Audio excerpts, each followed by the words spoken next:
कि एक्चुअली हम लोग राइट वे में अपना काम कर रहे थे। कई बार बच्चों को ये लगता है कि सर ऐसा ना हो जो आपने पढ़ाया वो कम हो, कभी कभी यूं भी लगता है कि ऐसा ना हो कि सर वो आउट ऑफ सिलेबस पढ़ाया। तो हम देखते हैं पिछले 10 साल में जो नीट में क्वेश्चन पूछे गए हैं उन क्वेश्चंस को हम लोगों ने जो पढ़ा है उससे सॉल्व कर पाते हैं। अगर हमारे आंसर मेल खाते हैं और हमारी जो स्टडी हमारे काम आती है तो वो हम पहले इन क्वेश्चंस को करेंगे। क्वेश्चन करने के बाद जितना भी टाइम मिलेगा हम नया टॉपिक शुरू कर देंगे। इसका मतलब हम लोग एनिमल किंगडम को आज शुरू कर देने वाले हैं। So here is a plant kingdom और उसके कुछ क्वेश्चंस। प्लांट किंगडम और क्वेश्चंस के बाद हम लोग एनिमल किंगडम को पढ़ेंगे और उसके बारे में समझेंगे। ओके, तो चलिए सबसे पहला क्वेश्चन जो 2019 का है वो आप ध्यान से देखिए। और 2019 का ये क्वेश्चन है, Pinus seed can not germinate and establish without fungal association, this is because. आपको मालूम है कि रूट्स के बारे में जो हम लोगों ने कहानी पढ़ी थी कि रूट्स दो तरीके की हैं, दो तरीके की स्पेशल बातें रखी गई हैं, कोरोनॉइड रूट और एक माइक्रोराइजा। तो हमें मालूम था कि फंगल एसोसिएशन जहां पर भी होता है हायर प्लांट में उस पॉइंट पर हम लोग नाम रखते हैं माइक्रोराइजा। और मैंने ही आपको पढ़ाया था कि इस टर्म को दो पार्ट में डिवाइड करो। माइक्रो का मतलब होता है फंगस, माइक्रो का मतलब ही फंगस होता है, और राइजा का मतलब होता है रूट। हायर प्लांट की रूट और फंगस के बीच का association it is known as mycorrhiza. और इसका बेस्ट एग्जांपल था पाइनस। तो हमारा इस क्वेश्चन में क्या होगा कि Pinus seed can not germinate and established without fungal association, this is because. बताइए क्या होगा? It has obligate association with mycorrhiza. So what will be the answer? Answer is C. तो कीप प्रैक्टिसिंग, ऑल्दो आपको time की लगेगा लेकिन मैं नहीं मानता हूं कि प्रैक्टिस आपको करनी ही चाहिए। 2019 का ये दूसरा क्वेश्चन है, इस पे भी ध्यान दीजिए। From evolutionary point of view, retention of the female gametophyte with developing embryo on the parent sporophyte for some time is first observed in। अब आप लोगों को लगेगा कि ये क्वेश्चन क्या है, और इस क्वेश्चन में मैंने आपको पढ़ाया था सीड हैबिट की 3 जरूरतें।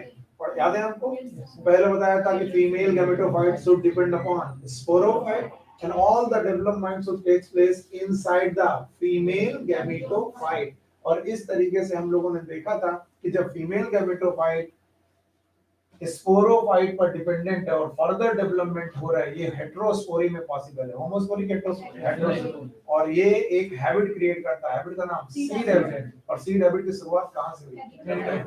सीड कहां बने? जिम्नोस्पर्म, एंजियोस्पर्म, लेकिन सीड हैबिट हेटेरोफाइट। तो इसका आंसर क्या होना चाहिए? देखिए जिम्नोस्पर्म होगा नहीं, liverworts they are the member of bryophyta, mosses they are the member of bryophyta. So one example it is pteridophyta. So answer will be D, that is known as pteridophyta. अगर आप दिमाग लगाएंगे तो ये question जो हम लोगों ने पढ़े हैं वो सॉल्व होते जाएंगे और देखते जाएंगे। Which of the following statement is correct? Again देखिए 2018 का क्वेश्चन है, ऐसा नहीं लगना चाहिए कि क्वेश्चन आउट ऑफ सिलेबस आ रहा है। Which of the following statement is correct? Ovule are not enclosed by ovary wall in gymnosperm। बताइए सही है कि गलत है? बताइए ओव्यूल क्या बनाते हैं? सीड। और सीड को के चारों तरफ अगर ओवरी होगी तो क्या बनेगा? फ्रूट। और अगर फ्रूट बना तो बताओ कवर्ड है क्या अनकवर्ड? कवर्ड। और कवर्ड कंडीशन का तो बताओ जिम्नोस्पर्म में ऐसा है कि नहीं? नहीं है। तो इन्होंने बोला it is not enclosed bye. बताइए सही है कि गलत है? सही है। और इन्होंने क्या पूछा है? करेक्ट। और अगला ऑप्शन भी देख लेना चाहिए। Selaginella is heterosporous while Salvinia is homosporous. Both are heterosporous. Selaginella है Salvinia. Horsetail are gymnosperm. No, they are pteridophyta. पता है horsetail का नाम क्या था? Equus। पढ़ाया था मैंने? Equus शब्द कहाँ से लिया गया है? घोड़े से। और Equus शब्द से बना था Equisetum। तो एक horsetail की तरह जो कंडीशन है that is known as Equisetum. Stem are usually unbranched for both Cycas and Cedrus. अंतर बताओ साइकस में, सेड्रस में। तो आंसर क्या होगा? फर्स्ट आंसर हो गया। देखिए 2018 का क्वेश्चन हो गया आपके सामने, आपको लगना नहीं चाहिए कि क्वेश्चन कहीं गड़बड़ आ तो नहीं रहा सर। चलिए अब ध्यान से देखो, which one is wrongly matched. Wrongly matched क्या है? अब हमें कुछ आइडिया नहीं आ रहा भैया क्या होगा, तो जो जो हमको आता है, जब कभी भी ऑप्शन ऐसे आए जिनमें एक दो ऑप्शन आपको नहीं आते हैं तो आप कोशिश करिए ऐसे क्वेश्चंस को सॉल्व करने के लिए। और इन क्वेश्चन को सॉल्व करने का तरीका है जो आता है उसे समझाते जाओ। यूनिसेलुलर ऑर्गेनिज्म क्या क्लोरेला है? यस। बताइए जेमा कब क्या मार्केंसिया में पाए जाते हैं? Yes. Biflagellate zoospore brown algae में है? यस। ये किसी बच्चे को डाउट हो सकता है, लेकिन मैंने ग्रीन एल्गी में बताए थे 2 से 8 एपिकल इक्वल, याद है? और प्यूमाइसिन में कितने बताए थे? 2 लैटरल अनइक्वल। कौन सा? Brown algae. अब तो मालूम है ये सही है, ये सही है, ये सही, ऑप्शन एक ही बचा। अब वही रॉन्गली मैच्ड होगा। यूनिफ्लैजलेट गैमेट्स पॉलीसाइफोनिया। कोई बताए what is Polysiphonia? Red algae. और मैंने रेड एल्गी में क्या लिखाया था? हाँ, मोटाइल स्टेट इज रेयर। बताओ रेड एल्गी के 2 एग्जांपल थे, पी स्क्वायर जी स्क्वायर, पॉरफाइरा पॉलीसाइफोनिया, जेलिडियम ग्रेसिलेडियम। और मैंने ये बात लिखवाई थी जब मैंने चैप्टर पढ़ा रहा था, मैं तो बताता था रेड एल्गी में जो मोटाइल स्टेज है वो थोड़ी रेयर है, मोटाइल स्टेज बहुत रेयर है, और इसीलिए इनकी उगैमी का नाम था ट्रू उगैमी और एडवांस उगैमी। देखिए आपके कॉन्सेप्ट अगर सही हो तो आप कैसे पकड़ते हैं क्वेश्चन को, और कॉन्सेप्ट ना हो तो कहीं ऐसा लिखा ही नहीं, बोलोगे एनसीईआरटी के बाहर कहा गया, सर बताओ कहां लिखा है पॉलीसाइफोनिया के बारे में कैसे। तो मैंने आपको बोला था कॉन्सेप्चुअली आपको मालूम होना चाहिए कि रेड एल्गी में मोटाइल स्टेज प्रेजेंट की एब्सेंट एब्सेंट। तो भाई 2018 का क्वेश्चन होगा, 2017 का क्वेश्चन है, इस क्वेश्चन को भी आप सॉल्व करिए। An example of colonial algae, it is Walvox। बताओ यूलोथ्रिक्स कैसा है? Filamentous. Spirogyra filamentous, it is unicellular। तो बचा कौन? Walvox। आंसर हो गया Walvox। अब देखिए कितना सिंपल एनसीईआरटी से क्वेश्चन आ रहे हैं और हम दुनिया भर की जाने क्या-क्या चीजें पढ़ डालते हैं। Select the mismatch. अब फिर ऐसा क्वेश्चन आया, बताओ साल्विनिया एट्रोस्पोरस है? यस। इक्विसेटम होमोस्पोरस है? एट्रोस्पोरस हमें आइडिया नहीं है सर, पता नहीं क्या मालूम। पाइनस है, पाइनस डाइसियस है? नहीं। पाइनस कैसा है? मोनोइसियस। इसका मतलब है ये वाला बंदा कैसा है? मिसमैच। बोथ ऑप्शन में है नहीं, इसका मतलब साइकस डाइसियस होगा। यस। और इसका मतलब इक्विसेटम कैसा है? होमोस्पोरस। याद करो टेरिडोफाइटा में 2 ही लोगों का नाम हेटेरोस्पोरस में था, एक कौन? सेलेरिया और एक साइक्लोपिया।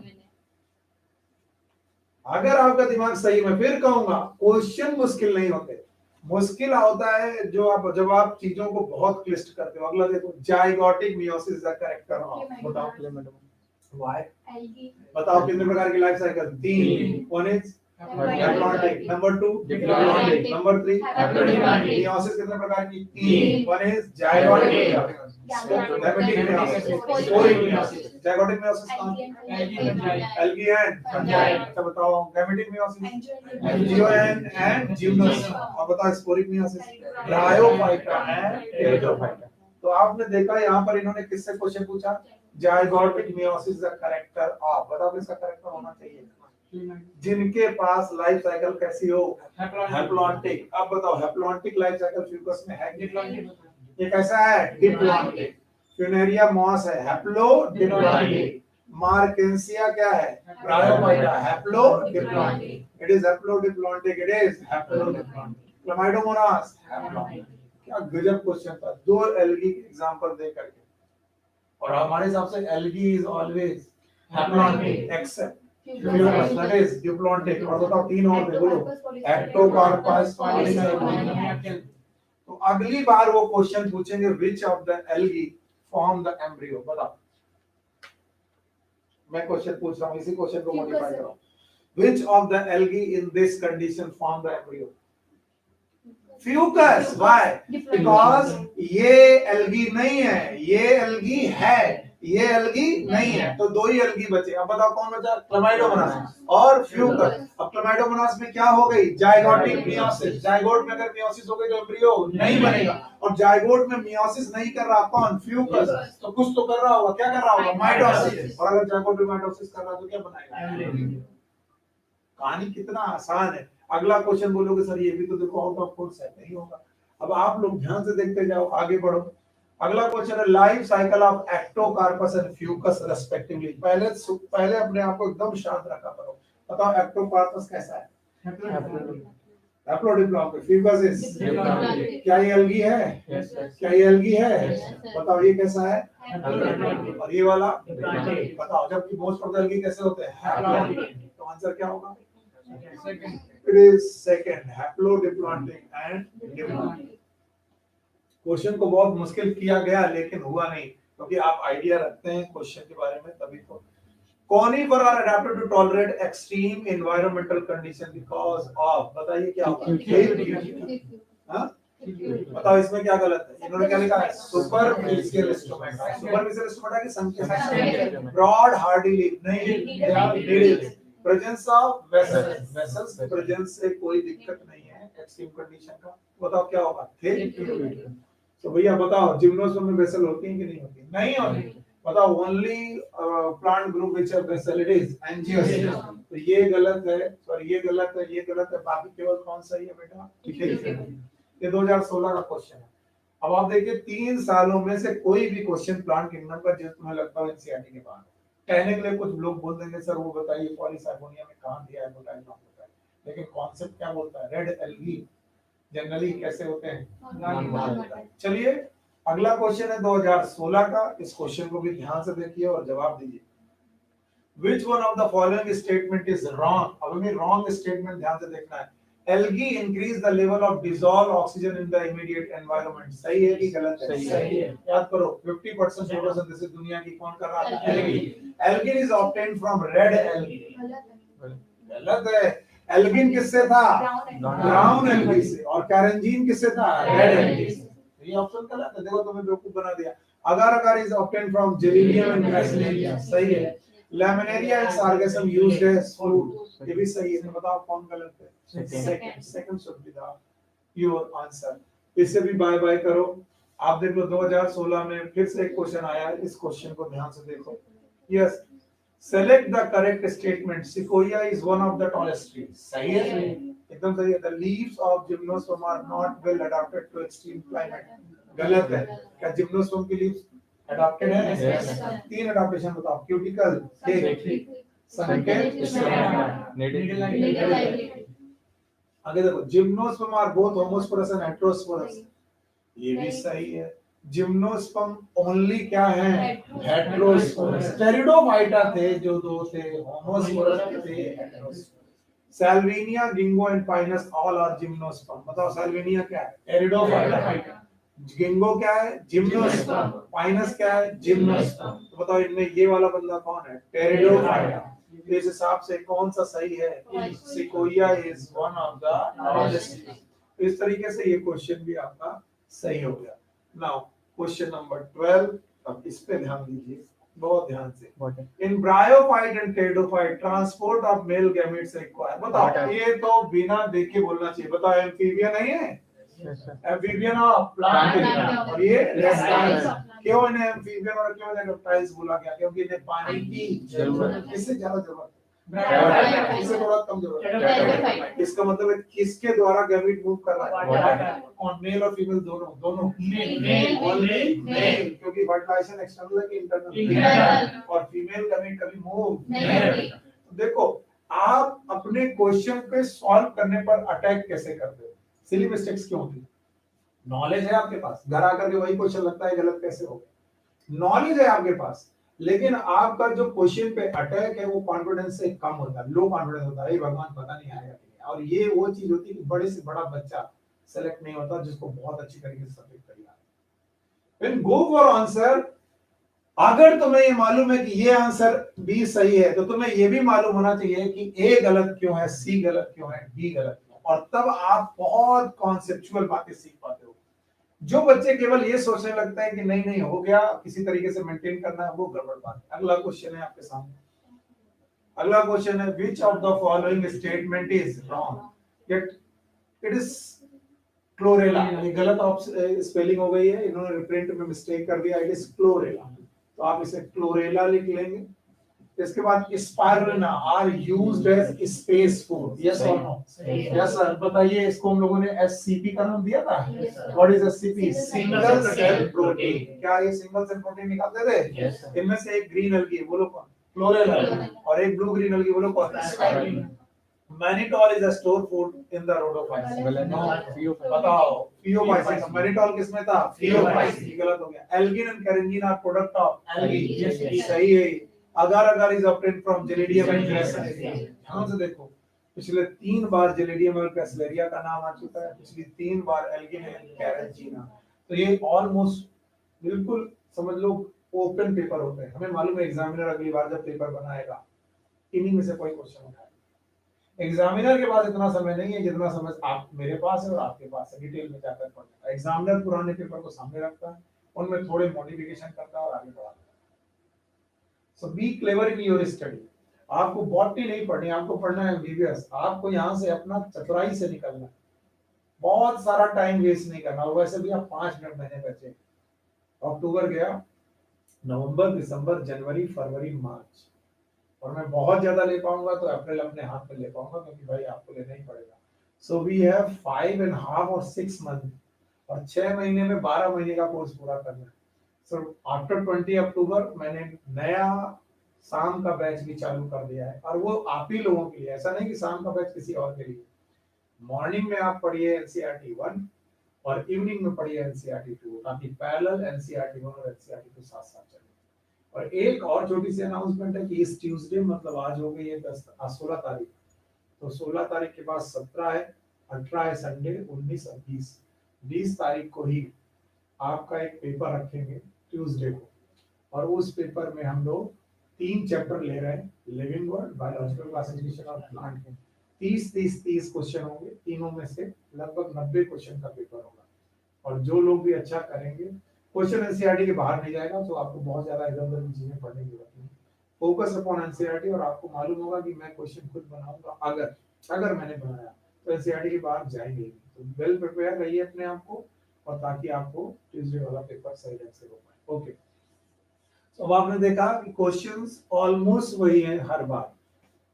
इसके बाद 2015 का फिर से एक क्वेश्चन आया आपके सामने, और देखिए, which of the following gametophyte is not independent free living। देखो कल मैंने रूल बताया था, फ्री लिविंग और इंडिपेंडेंट गैमेटोफाइट। इंडिपेंडेंट गैमेटोफाइट तो मैंने 3 एग्जांपल बताए थे, बोलो। एल्गी, इसके अलावा ब्रायो, इसके अलावा टेरिडो। बताओ यहाँ पर केवल कौन है? गैमेटोफाइट। यहाँ पर गैमेटोफाइट इंडिपेंडेंट है, स्पोरोफाइट डिपेंडेंट। यहाँ दोनों इंडिपेंडेंट। तो इंडिपेंडेंट गैमेटोफाइट कहाँ मिलेगा? एल्गी, ब्रायो, टेरिडो। और जिम्नोरेंजियम में क्या होगा? इंडिपेंडेंट नहीं होगा। तो पूछ रहे हैं कि which of the following gametophyte is not independent। तो आपको आंसर किससे, ऑप्शन किससे ढूंढना चाहिए? बताओ किससे ढूंढना चाहिए? या तो एमजीओ से, या तो जिम्नो। पक्का? अब जरा टाइप करो क्वेश्चन, टेरिस टेरिडोफाइटा, बोलो क्या है? टेरिडोफाइटा। ये तो आपका आंसर नहीं है। फ्यूनेरिया, ब्रायोफाइटा, ये तो ऑप्शन नहीं है। मार्केंसिया, ब्रायोफाइटा, ये भी आंसर नहीं। तो बताओ कौन बचा? Pinus. Pinus should be the answer for not independent living। तो इनमें क्या होगा? Gametophyte will depend upon sporophyte. Heterospory में गैमेटोफाइट डिपेंड अपॉन स्पोरोफाइट। अगर ये चालू हो गया तो क्या बनाने लगे? सीड। और फिर भी ना है तो रट्टा मार लो, फ्री गैमेटोफाइट इज एल्गी। कल भी मैंने इसका एक सीक्वेंस लिखा दिया था, नोट्स बनवा दिया था, ऐसा ना हो कि सर आपने नहीं बनाया था। चलिए अब इस क्वेश्चन को देखिए कि read the following 5 statement A to E and select the option with all correct statement। कौन कौन से option? mosses and lichen are the first organism to colonize the bare rocks। सही है। अरे Pioneer vegetation in primary succession पढ़ा है मैंने। तो बताओ, सेलोजिनेला इज अ होमोस्पोरस। गलत है। कोरोलाइड रूट इन साइकस है यम नहीं, एक्चुअली यहाँ पर इन्होंने लिखा था वैम होता है वेस्कुलर एवेस्कुलर माइकोराइजा। तो ये माइकोराइजा है क्या साइकस? नो, माइकोराइजा नहीं है साइकस माइकोराइजा नहीं, तो ये भी गलत है। Main plant body in bryophyte is gametophyte, where is pteridophyte is sporophyte. क्या गलत है? सही है, it is also correct. Gymnosperm male and female gametophyte are present within sporangia located on sporophyte। सही है कि गलत है? सही है। तो अब देखो कॉन्सेप्ट में क्या आएगा? A B E। It is first option will be correct. चलो बाय करो इसको भी। अब आया 2015 का फिर से एक क्वेश्चन। देखिए 2015 में 2 बार पेपर हुआ क्योंकि पेपर कैंसिल हो चुका था। मेल गैमीट्स आर फ्लैजिलेटेड इन आप देखिए इस तरीके का जब भी क्वेश्चन आप पे अटैक करे, अब आप क्या करोगे? जैसे मुझे ये क्वेश्चन भी ना आता हो और मैं सोचूं यार मुझे एना बिना के बारे में आइडिया नहीं है, पॉलीसाइफोनिया के बारे में आइडिया नहीं, स्पाइरोगैरा के बारे में आइडिया नहीं, एक्टोकार्पस के बारे में आइडिया नहीं, तो मैं क्या क्या करूंगा? चलो पहले मैं लिखूंगा एक्टोकार्पस इज ब्राउन एल्गी। चलो spirogyra is a green algae, okay. Polysiphonia is a red algae, anabaena is blue green algae. तो यहाँ तो मोटाइल स्टेज है नहीं, ये तो गलत। रेड एल्गी में मोटाइल स्टेज है नहीं, ये भी गलत। अब बचा स्पाइरोगैरस एक्टोकार्पस। याद करो स्पाइरोगायरा क्लोरोपाइसिन में एक्सेप्शन थे, जब मैंने बताया था आइसोगेमस। अगर किसी लोग को भी याद है आइसोगेमस कितने प्रकार का बताया था? दो, एक कौन मोटाइल और एक कौन नॉन मोटाइल। मोटाइल वाला यूलोथेरिक, नॉन मोटाइल वाला स्पाइरोगायरा। तो बताओ स्पाइरोगायरा में भी मोटाइल स्टेज नहीं है। अब बताओ कौन बचा? कैसे किया तुमने? Anabaena blue green algae no motile stage cut किया। पॉलीसाइफोनिया रेड एल्गी अभी पढ़ाया रेड एल्गी में मोटाइल स्टेज नहीं। स्पाइरोगैरा ग्रीन एल्गी का है, ग्रीन एल्गी में मोटाइल स्टेज होती है लेकिन स्पाइरोगैरा में नहीं। और इस तरीके से last that is ectocarpus blue green algae. ये question one of the toughest मैं इसलिए मानता हूं क्योंकि बच्चों को कुछ आईडिया ही नहीं होता, आप लगाए तो क्या लगाए, सर ने तो कुछ सिखाया नहीं। सर ने सिखाए थे कॉन्सेप्ट आप पकड़ नहीं पाए। अगर किसी को कॉन्सेप्ट नहीं आता होगा ये क्वेश्चन गलत ही करके आए। जैसे मैंने बोला ब्लू ग्रीन एल्गी मोटाइल की non motile? Non motile. Always blue green algae always non motile. Red algae और ग्रीन एल्गी मोटाइल है लेकिन उनमें से स्पाइरोगायरा नॉन मोटाइल, क्योंकि स्पाइरोगायरा का आइसोगेमस कैसा था? मोटाइल की नॉन मोटाइल। तो बचा कौन? Ectocarpus. So answer will be Ectocarpus. इसको भी बाय बाय करते हैं। 2015 के बाद एक और क्वेश्चन आया, आप देखिए 2014 में which one of the following is wrong about कारा?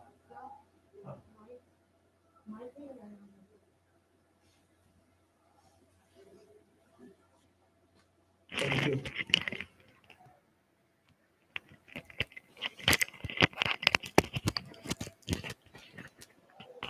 पढ़ ले, ये स्पीकर में लगा है। चलो ओके, सो मैं भी मामला गड़बड़ हो गया हो, आगे चलते हैं। अब देखो विच one of the following is wrong about the कारा। अब एक कारा का क्वेश्चन जो है वो एनसीईआरटी 2 के डायग्राम से या फिर एनसीईआरटी के 1 में एक डायग्राम दिया गया वो है। देखो होता क्या है, we have two reproductive organs, one is archegonia, another one is antheridia. So male reproductive organ जो होना चाहिए, male reproductive organ जो होना चाहिए वो ऊपर होना चाहिए, और फीमेल रिप्रोडक्टिव ऑर्गन आर्किगोनिया है, तो मेल रिप्रोडक्टिव ऑर्गन का गैमीट फीमेल रिप्रोडक्टिव ऑर्गन में आ सकता है। It's a question number 17 I think, question number 17। तो हाँ, तो होता क्या है कि मेल को होना चाहिए ऊपर, बिल्कुल सही है, और फीमेल को होना चाहिए नीचे। ये फीमेल रिप्रोडक्टिव ऑर्गन को नीचे होना चाहिए। Most of the plant kingdom member इसी को फॉलो करते हैं, ज्यादातर प्लांट किंगडम के लोग फॉलो करते हैं। कभी भूल जाना तो पूछना क्यों, क्या कॉन्सेप्ट है सर? अरे भाई फीमेल गैमेट के पास मोटिलिटी नहीं है, मान लो मेल गैमेट मूव कर रहा है तो मेल गैमेट ऊपर से नीचे आएगा, आराम से फीमेल गैमेट पे जा सकता है। मेल गैमेट नीचे हो, गैमेटोफाइट नीचे हो और ऊपर की तरफ गैमेट भेजे तो थोड़ा मुश्किल है। तो ज्यादातर प्लांट किंगडम में मेल ऊपर होता है, फीमेल रिप्रोडक्टिव ऑर्गन नीचे। मेल रिप्रोडक्टिव ऑर्गन का नाम क्या होता है? बोलो क्या नाम होता है? एंथरीडिया। फिर से बोलो एंथरीडिया। और इसका नाम क्या होता है? आर्किगोनिया। अब कारा जो होता है, कारा भैया अकेले मेंबर है जो इसको उल्टा कर देते हैं। कारा जो है इसके उल्टा काम करते हैं। डायग्राम में बुक में बना है, आप लोग डायग्राम देखेंगे। उन्होंने क्या किया है, आर्किगोनिया ऊपर रखी है, सॉरी आर्किगोनिया ऊपर रखी है, आर्किगोनिया ऊपर रखी है और एंथरीडिया नीचे रखी है। इसका मतलब कारा की कहानी यह है जो मैंने बाद में बनाई। पहले वाली जो कहानी है वो नॉर्मल बाकी प्लांट की कहानी है। अब वो क्वेश्चन पूछते हैं विच one of the following is wrong about कारा। कारा के लिए रॉन्ग क्या है बताओ? मेल ऊपर होना और फीमेल नीचे होना, ये कारा के लिए सही है कि रॉन्ग है? रॉन्ग है। तो बताओ what should be the answer? Upper antheridium and lower oogonia. और sorry, I am very much sorry, archegonia word is never go with the go before Bryophyta. I am sorry, very much sorry. It is always oogonia. Yeah, it is always oogonia, beta.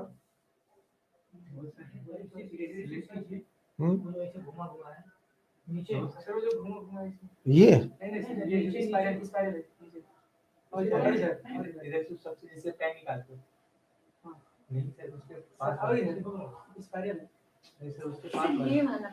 ये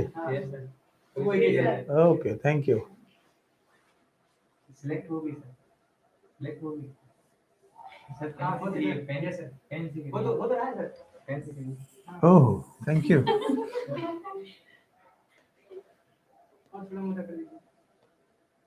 अब लिखेंगे कैसे? Sir pen से लिखिए. वो pen इस पर, हां सर, उस पर. वाह भाई, हो गया. तो कारा, I am very much sorry, female reproductive organ is oogonia. मैं इसे मिटा दे रहा हूं, इट इज ऊगोनिया. और आर्कीगोनिया जो शब्द है वो सबसे पहली बार कहां चालू हुआ? Bryophyta. I am very much sorry, ये पढ़ाते पढ़ाते कई बार गड़बड़ हो जाता है. Oogonia word is in algae and archegonia word is in bryophyta and after that. So याद रखना, तो अपर एंथ्रीडियम और लोअर ऊगोनियम रखना ये नॉर्मल लोगों का काम है. कारा इसे बात नहीं मानता. कारा इसके अपोजिट काम करता है. कारा में ऊपर क्या होती है? ऊगोनिया, और नीचे एंथ्रीडियम. तो भाई बाय बाय करते हैं इस क्वेश्चन को. 2014 के बाद क्वेश्चन आया, which of the following is responsible for peat formation? What is peat? You know that? It is known as sphagnum. आपको मालूम है एक ईंधन होता है हाई कैलोरीफिक वैल्यू को लो कैलोरीफिक, लो कैलोरीफिक. मैंने इसलिए बोला था इनकी इकोनॉमिकल इंपॉर्टेंस बहुत ज्यादा नहीं है. In male gametophyte with the least number, ये क्वेश्चन मैंने क्लास में डिस्कस किया. चलिए, male gametophyte with the least number of cell is present in. Very beautiful question, बहुत सुंदर क्वेश्चन था. क्या आंसर लगना चाहिए? माइनस. पागल हो तुम. It is lilium, because lily is the angiosperm, Liliaceae. और मैंने आपको क्या सिखाया था? जैसे जैसे आप एल्गी से कहां जाएंगे? एंजियोस्पर्म. बेवकूफों, मैंने बोला था जैसे जैसे एल्गी से एंजियोस्पर्म की तरफ जाओगे, कौन रिड्यूस होता जाएगा? गैमेटोफाइट. और कौन मजबूत होता जाएगा? स्पोरोफाइट. यानी एल्गी से एंजियोस्पर्म जाने पर, एल्गी से एंजियोस्पर्म जाने पर गैमेटोफाइट रिड्यूस्ड होता जाएगा, और गैमेटोफाइट रिड्यूस होकर के बहुत कम बचेगा एंजियोस्पर्म में. तो हमें ऑप्शन किससे चूज करना चाहिए था? एंजियोस्पर्म से. बताइए. It is Pteris. बताओ ये क्या है? Pteridophyta. Funaria is Bryophyta. Pinus is gymnosperm and Lilium is angiosperm. Family का नाम लिलियेसी. किसमें पढ़ा है लिलियेसी? जिम्नोस्पर्म की एंजियोस्पर्म? तो एंजियोस्पर्म का मेंबर जो होगा वो सबसे लीस्ट नंबर ऑप्शन लगेगा. Male gametophyte with the least number of cell is present in Liliaceae. और हम अब एक्स्ट्रा क्वेश्चन पूछ रहा हूं, हाउ मेनी सेल्स? आइदर 2 और 3. किसमें? Male gametophyte. और मेल गैमेटोफाइट का नाम क्या था? Pollen grain. बोलो क्या नाम? और पॉलन ग्रेन में बड़ी वाली सेल वेजिटेटिव, छोटी वाली जनरेटिव. और छोटी वाली अगर डिवाइड हो गई तो कितने? 2 मेल गैमेट. तो या तो 2 सेल या तो 3 सेल. पाइनस कहने वाले बेवकूफ है. लिलियम तो पिछली बार तुमने तो मुझसे ही पढ़ा था, और लिलियेसी में लिलियम पढ़ा नहीं था, लिली फ्लावर पढ़ा नहीं था. लिलियम नहीं पढ़ा. What is your name? Hiten Sharma. घर में क्या बोलता है? शिवम. शिवम. अच्छा, चलो कोई बात नहीं. हमारे घर में कई लोग ऐसे हुआ करते थे जिनको शॉर्ट फॉर्म में बोल देते थे. होता क्या, किसी ने नाम रखा संदीप, घर में बोलते हैं सैंडी. बोले वे संदीप तो नाम सुना था लेकिन सर सैंडी नहीं सुना था.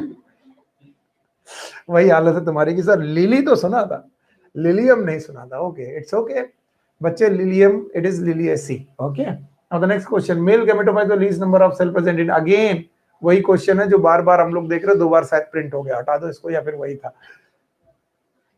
My goodness. ओके, 20. अगला question. Select the wrong statement.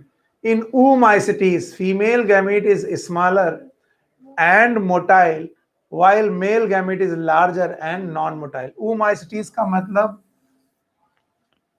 it is female gamete is smaller and male gamete. कभी भी female gamete smaller नहीं हो सकती. मेल गैमीट ही हमेशा क्या होगा, स्मॉल है। तो ये रॉन्ग स्टेटमेंट हो गया, पहला ही ऑप्शन होगा जो रॉन्ग स्टेटमेंट है। Chlamydomonas exhibits both isogamy and anisogamy, fucus so oogamete, सही है। Isogamete are similar in structure, function and behaviour, anisogamete differ either in structure and function. मैंने बोला था बुरा कितना भी लगे हम लोग मेल हैं, लेकिन पूरा नेचर में कौन बड़ा है, फीमेल। अब हम लोग पढ़ते हैं ह्यूमन बीइंग है, हम ही लोगों ने अपनी स्टडीज बनाई है, तो हमें बुरा लगता है कि नहीं फीमेल ऐसा बड़ी नहीं हो सकती, नहीं, हमेशा मदर नेचर ने मदर क्वालिटी किसे दी है, फीमेल को, and female is always larger in every structure. So याद रखना, isogamous condition with non flagellate gametes, बताओ क्या होगा, isogamous condition with non flagellate यानी नॉन मोटाइल आइसोगेमस, बोलो कौन होगा, स्पाइरोगायरा। अब देखो स्पेलिंग गलत है, स्पाइरोगायरा। तो याद रखना ये क्वेश्चन अभी अभी तुमसे डिस्कस किया था मैंने, बताओ यहीं पर होता आइसोगेमस विथ फ्लैजेलेटेड गैमीट्स, बताओ क्या होता, Chlamydomonas, because Volvox is oogamous, Fucus is oogamous, it is isogamous motile, it is isogamous non motile। So by, इस क्वेश्चन को भी हम लोग बाहर करते हैं। मोनोइसिस प्लांट ऑफ कारा, सो अगेन कारा का क्वेश्चन, बिना देखे बताओ, बिना देखे क्वेश्चन को बताओ क्या होना चाहिए, कारा में क्या होना चाहिए, ऊपर ऊगोनियम, नीचे एंथ्रेडियम होना चाहिए। हाँ, तो अब देखो ये आंसर कहां लिखा है, upper oogonium and lower antheridium on same plant. बताओ ये क्वेश्चन कितनी बार पूछा गया, 2 बार। तो अब आप देखना एक ही तरीके के क्वेश्चन को बार बार पलट पलट के पूछते हैं। Now read the following statement and answer the question which follows them. Liverworts, mosses and ferns, ये फर्न्स हैं। गैमेटोफाइट आर फ्री लिविंग, बताओ इसको बिना देखे, इस सेंटेंस को पढ़े बिना देखे फ्री गैमेटोफाइट कितनी जगह पढ़ाए थे, 3। Number 1 algae, Bryophyta, liverwort is Pteridophyta, no Bryophyta, कुछ भी बुलवा लो बेवकूफों से। Moss is Bryophyta, fern is Pteridophyta. बताओ ये गैमेट टेरिडोफाइटा में, ब्रायोफाइटा में फ्री लिविंग गैमेटोफाइट है, यस सही है। Gymnosperm and some fern are heterosporous, सही है। बताओ जिम्नोस्पर्म हेटेरोस्पोरस है, यस। और फर्न का मतलब है टेरिडोफाइटा, टेरिडोफाइटा में कौन, सेलेजिनिला एंड साल्विनियम। आगे चलो, sexual reproduction in Fucus, Volvox and Albugo is oogamous। Fucus और वॉलवॉक्स में, एल्बिगो का आइडिया नहीं, पता नहीं ये क्वेश्चन कहां जाएगा, आई डोंट नो। आगे चलते हैं। The sporophyte liverwort is more elaborate than mosses, ये तो बात गलत है। बताओ बेटर किसका था, मॉसेस। लिवरवर्ट और मॉसेस में बढ़िया स्पोरोफाइट किसका था, फुटसीटा कैप्सूल बढ़िया किसके थे, मॉसेस। तो ये तो गलत हो गया। बोथ पाइनस एंड मार्केंसिया डाइसियस, गलत। बताओ मार्केंसिया इज डाइसियस, ओके सही है। पाइनस इज मोनोइसियस, तो बताओ ये वाला गलत है, ये वाला गलत, ये वाला गलत, इसका आइडिया नहीं लग पा रहा सर। अब हम लोग ऑप्शन देखते हैं, how many of the above statement are correct. बताओ पहला स्टेटमेंट सही है, बताओ दूसरा स्टेटमेंट सही है। आई थिंक इस क्वेश्चन का आंसर मैं देख लेता हूं, 23 क्वेश्चन का आंसर दिया गया है ए का मतलब 3 का मतलब है this is incorrect, this is incorrect, इसका मतलब एल्बुगो भी क्या कर सकता है, oogamous, and that's why these 3 statement are right one। okay, you got my point, good। आगे बढ़ो, आगे चलो। Syngamy can occur outside the body of the organism in, बताओ फर्टिलाइजेशन एक्सटर्नल कहां पर होता है, पता ही नहीं बेवकूफों। सिंगैमी का मतलब फर्टिलाइजेशन, आउटसाइड द बॉडी मतलब बाहर फर्टिलाइजेशन, फर्टिलाइजेशन बाहर का मतलब इंटरनल के एक्सटर्नल। बताओ algae external, fungi may be internal may be external, most of the time internal. अच्छा bryophyta internal, pteridophyta internal, gymnosperm. तो बताओ हमें आंसर कहां से चूज करना है, algae. So algae is external, ये इंटरनल, ये फर्म्स बार बार लिख रहे हैं, फंड्स है, और मॉसेस इंटरनल। तो ये ऑप्शन हो गया एल्गी। बाय बाय करते हैं हम लोग। अच्छा बताओ एल्गी में भी कौन सा एल्गी ऐसा है, no, which form the internal fertilization, oogamous variety, कौन सी वैरायटी, oogamous, फियोफाइसी का। इसके अलावा स्पाइरोगायरा, इसका मतलब हमारे गुरुदेव से पढ़ के कुछ लोग आ रहे हैं, स्पाइरोगाइवा भी इंटरनल, हाँ वो मैंने पढ़ा था, इंटरनल फर्टिलाइजेशन किया था। और इसके अलावा मैंने बोला था ऊगैमस वैरायटी में भी फर्टिलाइजेशन किसके अंदर होता है, ऊगोनियम के अंदर। चलो भाई अगला क्वेश्चन, इसको भी ध्यान से देखो। What is common in all the three? Funaria, Diapteris, Ginkgo. पहले इनको समझने की कोशिश करो। Funaria is Bryophyta, Diapteris is Pteridophyta। तो आगे लिखते जाओ, Bryophyta, Pteridophyta, Ginkgo is Gymnosperm। इन तीनों में क्या कॉमन है, यानी तीनों में, यानी जो Bryophyta, Pteridophyta, Gymnosperm तीनों में लगता हो, प्रेजेंस ऑफ आर्किगोनिया। सही है, ब्रायोफाइटा के बाद आर्किगोनिया शुरू हो गई थी, उसके पहले आर्किगोनिया नहीं। वेल डेवलप्ड मस्कुलर टिश्यू नहीं, यहाँ मस्कुलर टिश्यू नहीं है, यहाँ पर है, यहाँ पर है। इसका मतलब इंडिपेंडेंट गैमेटोफाइट। याद रखना, यहाँ इंडिपेंडेंट है, यहाँ है, और यहाँ नहीं है। इसके बाद इंडिपेंडेंट स्पोरोफाइट, ब्रायोफाइटा में इंडिपेंडेंट स्पोरोफाइट। इसका मतलब पहला ऑप्शन कौन सा है, आर्किगोनिया। एंड दैट्स व्हाई मैंने इतनी बार सॉरी बोला था कि आर्किगोनिया शब्द ही कहां से चालू हुआ है, ब्रायोफाइटा। और ब्रायोफाइटा के बाद सबके पास क्या होगा, आर्की, उसके पहले ऊगोनियम। बहुत इंपॉर्टेंट क्वेश्चन है, कभी ना कभी घुमा फिरा कर ये तुमसे पूछा ही जाएगा। अगला क्वेश्चन 26 है, इस पे भी ध्यान दो और जो भी आपको समझ में आ रहा हो बताओ। विच one of the following is wrongly matched. देखो भैया, स्पाइरोगायरा मोटाइल गैमीट दोबारा आ गया, बताओ स्पाइरोगायरा मोटाइल की नॉन मोटाइल। तीन जगह मैंने बताया, रट्टा मालो, Rhodophyceae non motile, blue green algae motile, but spirogyra non motile.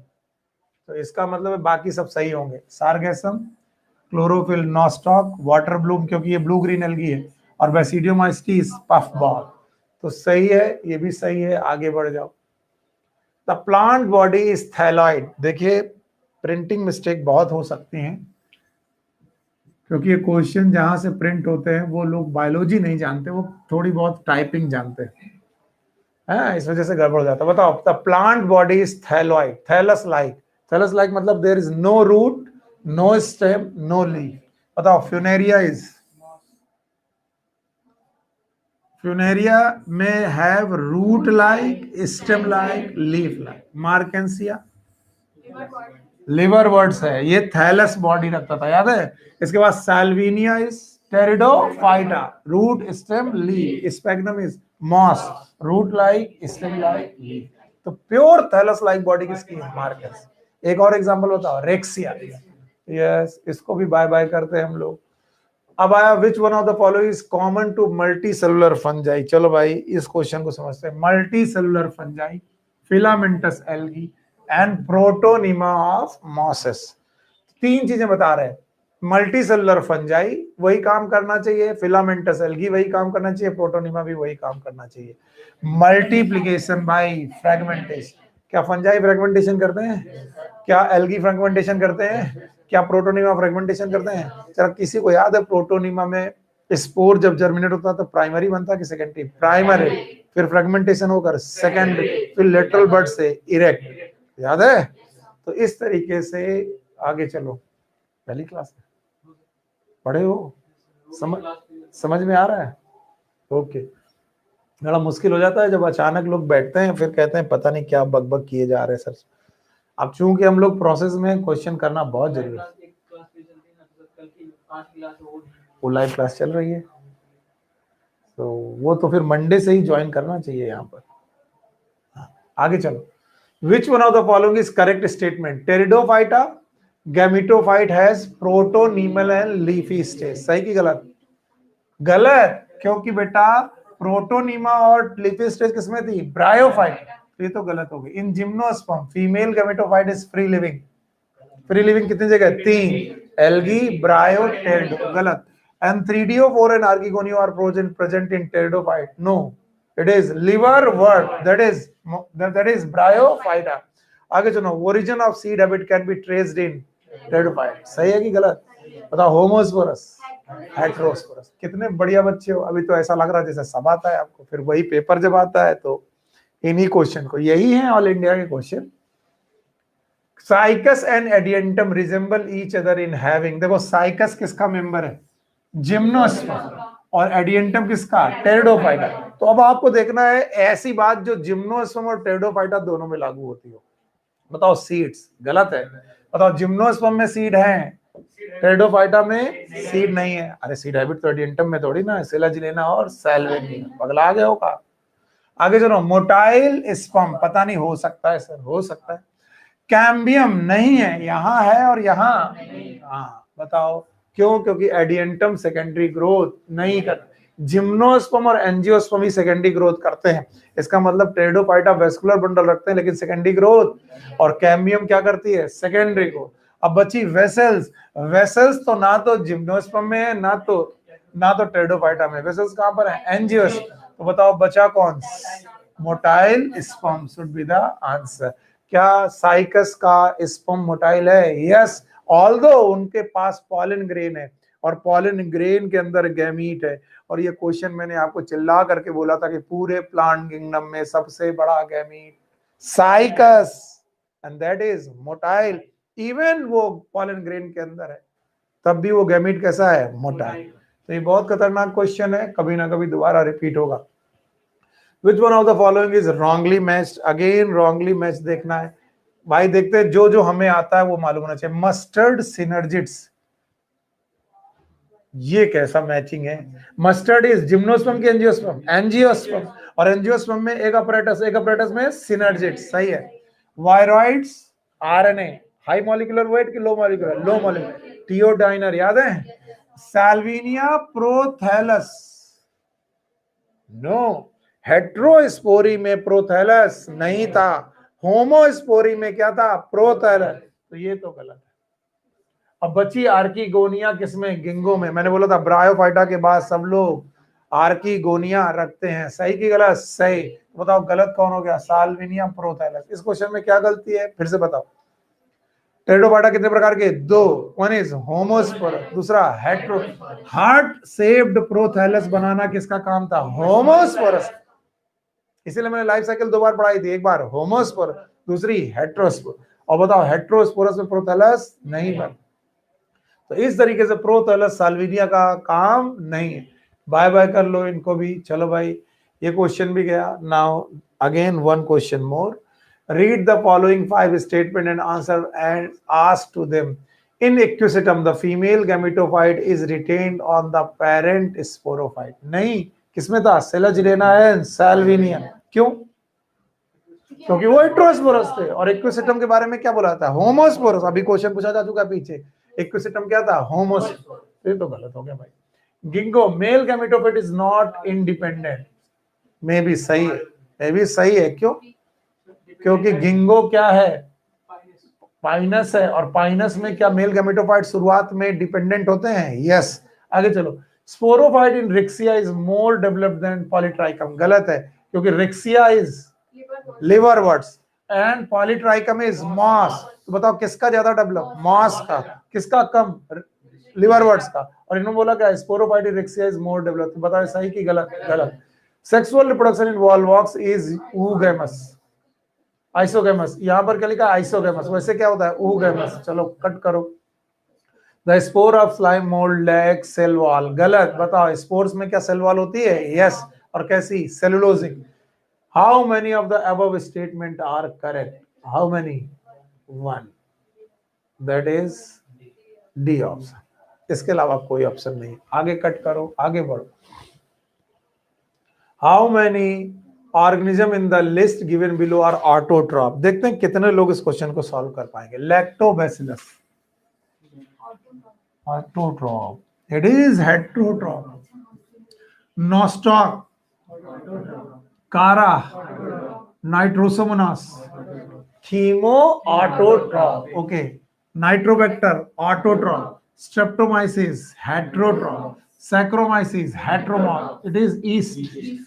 Trypanosoma heterotroph, porphyra autotroph, wolffia autotroph. किनो 1 2 3 4 5 6। फिर से एक बार, लैक्टोबैसिलस दूध से दही बनाने वाला बैक्टीरिया। कुछ लोगों को ये ऑटोट्रॉप लगता है, वो बेवकूफ है। नॉस्टॉक इज साइनोबैक्टीरिया, ये ऑटोट्रॉप है। कारा इज ग्रीन एल्गी, ऑटोट्रॉप है। नाइट्रोसोमोनास, नाइट्रोकोकस और नाइट्रोबैक्टर नाइट्रीफाइंग बैक्टीरिया है, कीमो ऑटोट्रॉप। नाइट्रोबैक्टर भी chemo autotroph. Streptomyces is a heterotrophic bacteria for antibiotic. Saccharomyces is yeast. बताओ ऑटोट्रॉप क्या हेटरोट्रॉप? हेटरोट्रॉप because it is a fungus. Trypanosoma is a protozoa animal. याद है? And now the Porphyra is autotroph. And Wolffia is the smallest angiosperm. It is autotroph. Actually Wolffia के बारे में थोड़ा doubt है क्योंकि कुछ बुक्स इसे पैरासिटिक लिखती हैं. सो इस क्वेश्चन को वैसे तो कुछ बुक्स इसे पैरासिटिक एंजियोस्पर्म लिखती हैं, लेकिन अपनी बुक ने इसको ऑटोट्रॉपिक मांगा है, तो that's why 33 question number 33 is C, that is 6. Okay, तो अगला क्वेश्चन देखने के पहले हम इन सारे ऑप्शंस को सही मानते हैं. चलिए, so next question, the gametophyte is not independent free living generation. वही क्वेश्चन कितनी बार पूछा है बताओ. इंडिपेंडेंट कहाँ? एल्गी, ब्रायो, टेडो. और यहाँ पर क्या पूछा है? Not independent. कहां से ढूंढना पड़ेगा? जिम्नो एंड जी. बोलो. Polytrichum is bryophyta, Adiantum is Pteridophyta, मार्केंसिया is Pinus. तो आंसर शुड बी, समझ गए? पाइनस हो गया, ये आंसर हो गया. आगे बढ़ते हैं हम लोग. अगला question, compared with the gametophyte of the bryophyta, gametophyte of the vascular plant tend to be. बताओ, gametophyte of bryophyta. क्वेश्चन ध्यान सुनो. And the gametophyte of vascular plant, pterido, gymno, angio. बताओ किसका हाईली रिड्यूस्ड होगा? Angio. और किसका ज्यादा develop होगा? ब्रायो. तो ब्रायो, टेडो, जिम्नो, एंजियो में सबसे ज्यादा डेवलप, भूल गए, ब्रायो, टेरिडो, जिम्नो और एंजियोस्पर्म में गैमेटोफाइट सबसे ज्यादा डेवलप ब्रायोफाइटा का. उसके बाद सबसे खराब एंजियोस्पर्म. तो जैसे जैसे एंजियोस्पर्म की तरफ चलोगे बताओ खराब होता जाएगा. यस. तो बताओ, compare with the gametophyte of the bryophyte, the gametophyte of the vascular plant. Vascular plant के गैमेटोफाइट क्या होते जाते हैं? Smaller and have two smaller sex organ. बताओ कौन सा ऑप्शन? डी.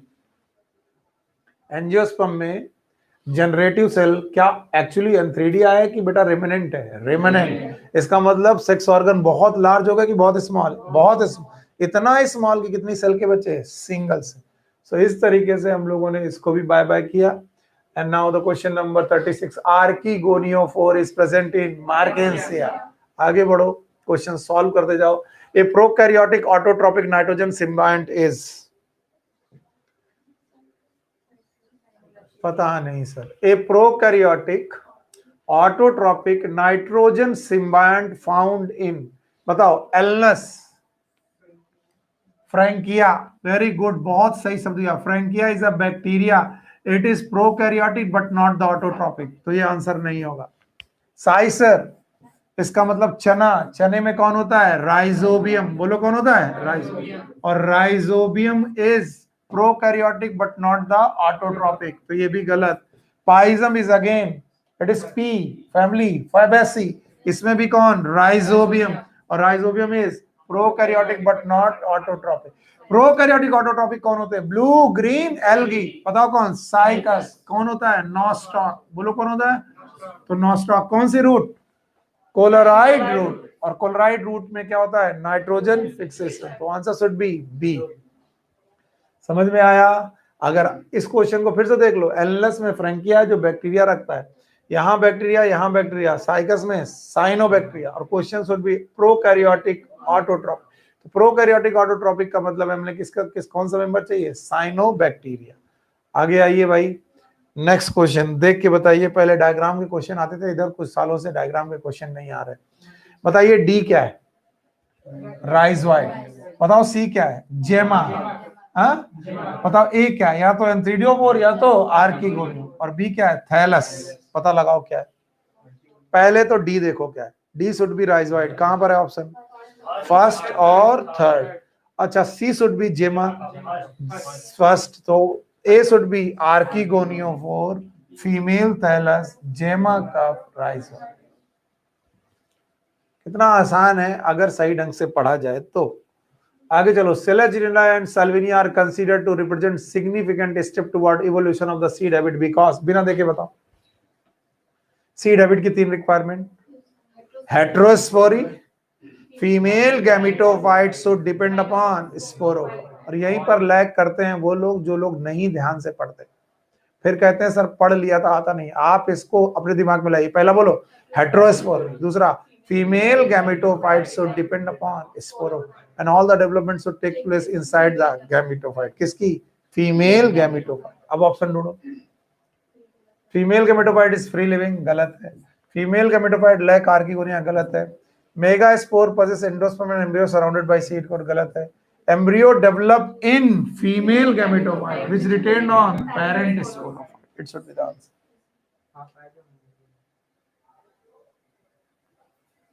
No. इतना अगर इंपॉर्टेंट है तो आप यहां से उठिए।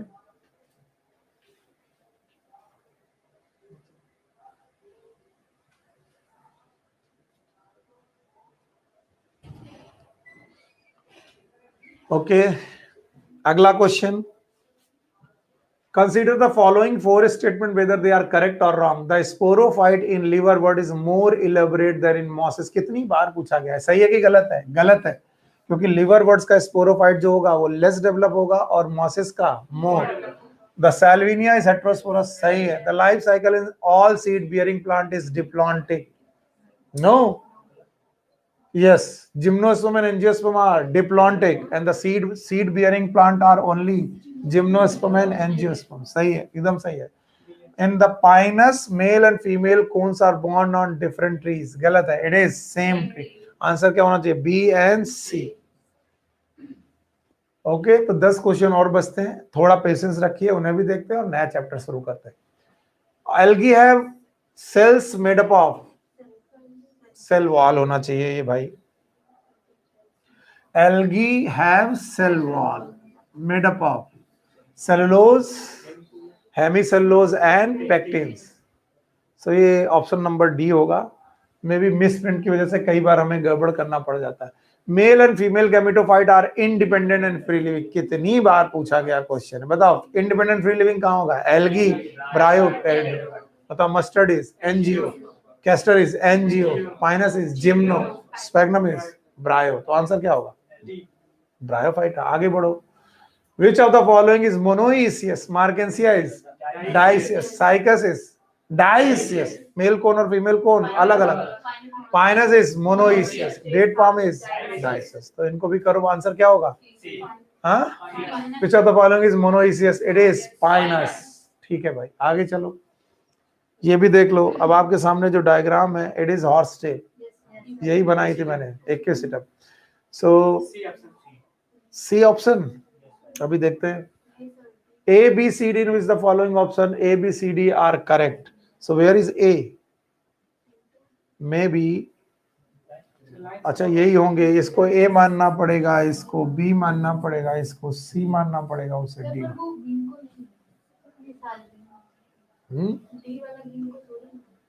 तो अब तो देखना पड़ेगा ना। तो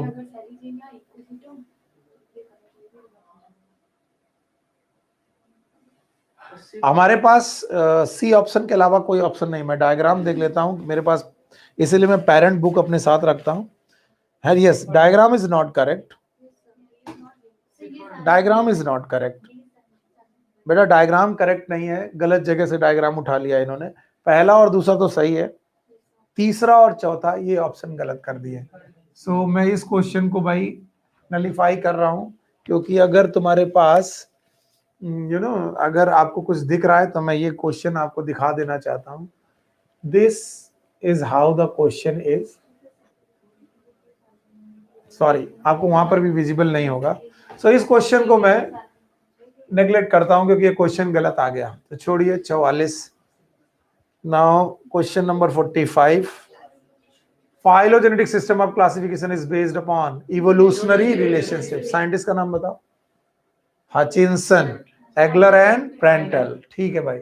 अच्छा बताओ, artificial system of classification Linnaeus, और दैट दूसरा कौन था? Natural system of classification Bentham and Hooker. तो ये भी भाई गलत हो गया। Now which of the following is a vascular cryptogam? भूल गए?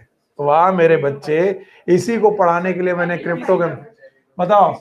गिंगो is gymnosperm, Marchantia is Bryophyta, Equisetum is Pteridophyta, Cedrus is gymnosperm. तो बचा कौन? Pteridophyta. And Pteridophyta is consider as vascular cryptogam. Actually इसी को पढ़ाने के लिए मैंने तुमको कॉन्सेप्ट सिखाया था। आगे, mannitol is the stored food in phaeophyceae, brown algae. बताओ, porphyra is red algae, gracilaria is red algae, chara is green algae. Answer should be fucus. आगे बढ़ो। Which one of the following consider important in the development of seed? बोलो क्या? Heterospory. तीन चीजें बताओ। Heterospory, female gametophyte depend upon sporophyte, and all the development should takes place inside the female gametophyte. आगे बढ़ो। Which one of the following has haplontic life cycle? बोलो। हमें चाहिए एल्गी। बताओ, it is जो चीजें गलत हो सकती पहले उन्हें करो। ब्रायोफाइटा कैसा? Haplo diplontic. अच्छा, वीट इज डिप्लॉन्टिक। पॉलीट्राइकम क्या होता है? पॉलीसाइफोनिया।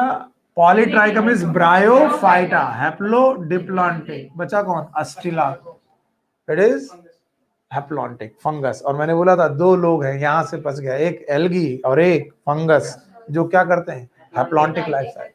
सही है, एकदम सही है, good. The last question of the day. इसके बाद हम लोग शुरू करते हैं अपना एनिमल किंगडम नाम का chapter. The last question is which one of the following plant is monoecious? You know the answer, it is Pinus. इसके बाद हमारे पास चीजें खत्म हो गई हैं। तो 50 क्वेश्चन थे जो पिछले 10 सालों में पूछे गए। इसका मतलब हर साल एवरेज कितने क्वेश्चन आ रहे हैं? 5। तो 3 से 5 क्वेश्चन है जो प्लांट किंगडम से आ रहे हैं, और इस तरीके से हम लोग आगे बढ़ते हैं, 3 क्वेश्चन से लेकर 5 question. So thank you very much. अब कुछ लोग सोच रहे थे कि आज केवल क्वेश्चन कराएंगे सर, पर तुम जानते हो टाइम हम लोग वेस्ट कर नहीं सकते। क्यों वेस्ट नहीं कर सकते? क्योंकि टाइम हमारे पास अभी है भी नहीं। सो इस टॉपिक को मैं इन्हीं क्वेश्चन के बाद शुरू करता हूं। And the topic is plant kingdom, sorry, it is animal kingdom.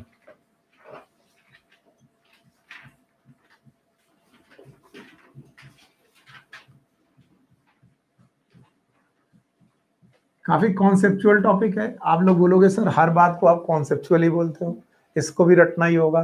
मैंने बोला विज्ञान में केवल, साइंस में केवल नाम रटते हैं, कॉन्सेप्ट नहीं। जैसे ओम्स लॉ में ओम्स का तो नाम आपको रटना ही पड़ा होगा। आप फिजिक्स तो आप बड़ा कॉन्सेप्चुअल मानते हो कि फिजिक्स से ज्यादा कॉन्सेप्ट कुछ नहीं, तो मैं बोलूंगा ओम्स में क्या कॉन्सेप्ट है? ओम तो नाम है ना। किरचॉफ्स में क्या कॉन्सेप्ट है? सो यहाँ पर कुछ जानवरों के नाम है जो लर्न करने, otherwise there is concept everywhere. तो यहां पर भी आपको कॉन्सेप्ट है। एनिमल किंगडम टोटल पढ़ाने के पहले मैं आपका ध्यान खींचना चाहूंगा अगेन, वंस अगेन, क्योंकि मैं हर बार विटेकर का 5 किंगडम जरूर आपके सामने रखता हूं। So here is a Whittaker's 5 kingdom classification. और मेरे बच्चे, अगर तुम ये चीजें अपने मन में रखते हो, धीरे धीरे बेसिक बातें रखते हो, तो कभी हारने वाले नहीं। पहला कौन हो गया भाई? Monera, thank you very much. दूसरा कौन हो गया? प्रोटिस्टा। तीसरा हो गया फंजाई। चौथा हो गया प्लांट। और 5वां हो गया animal.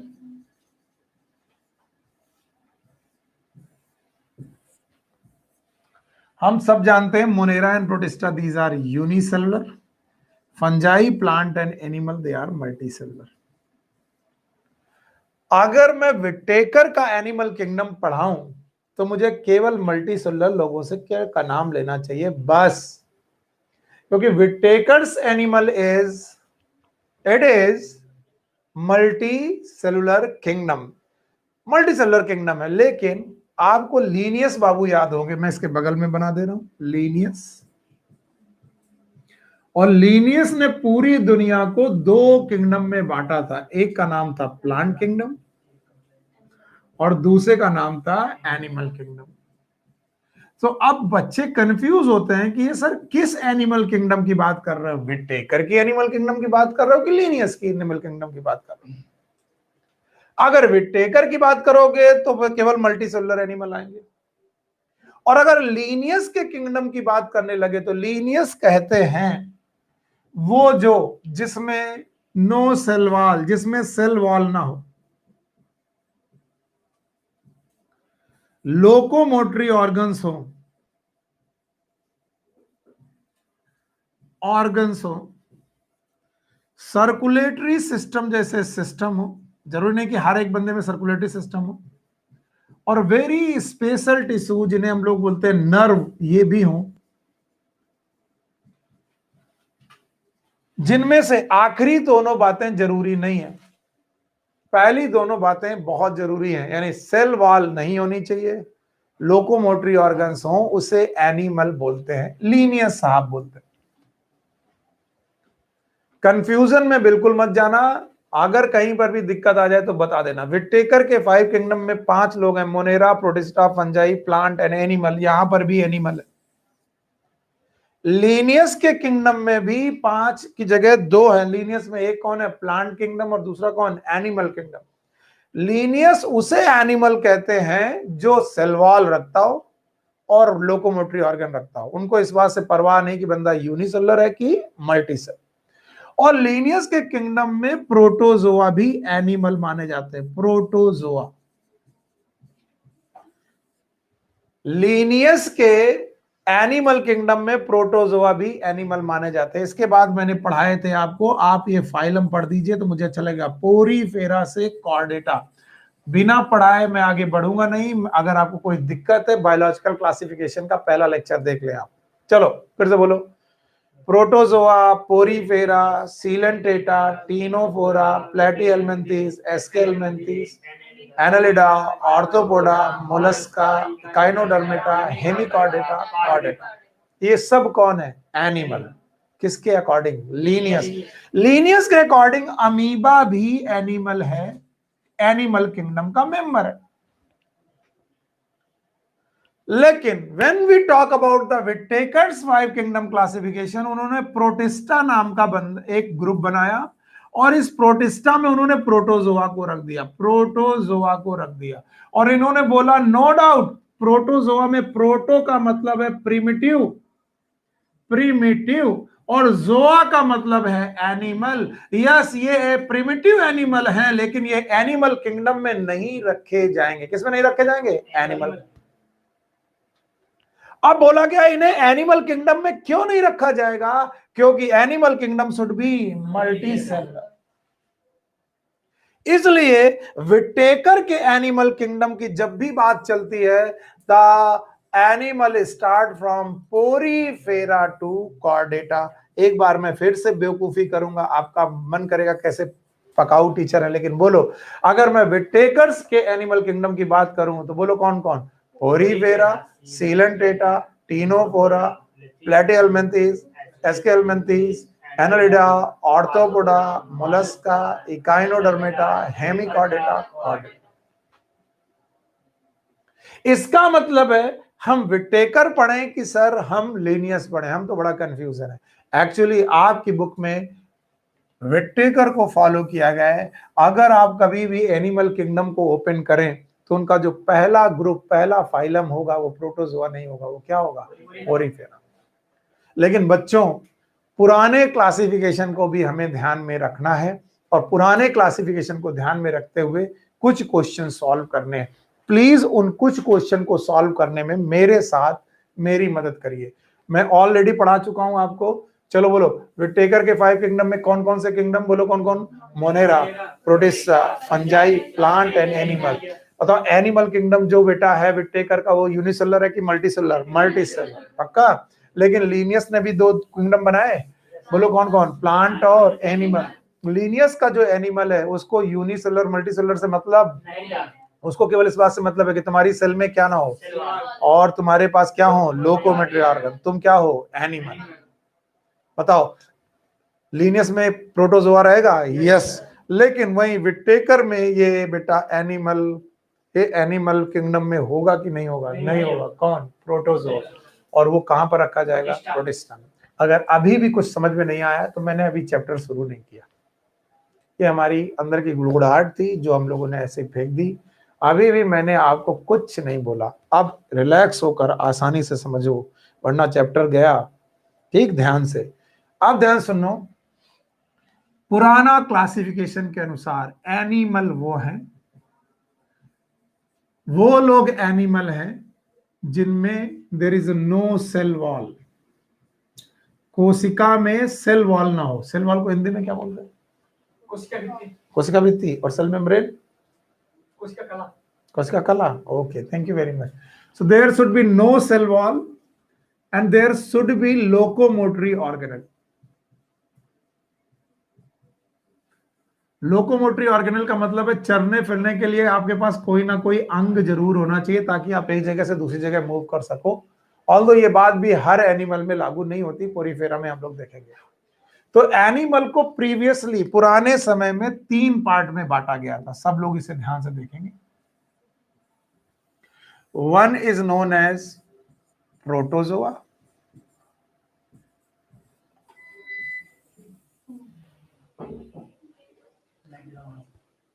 one it is known as protozoa,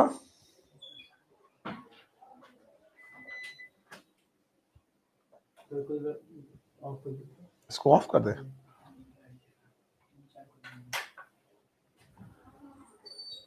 okay, protozoa, these are known as primitive animals.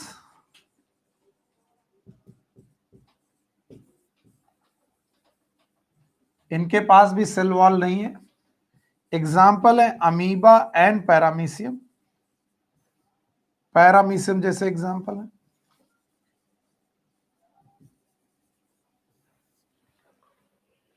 इसके अलावा दूसरा ग्रुप है Parazoa,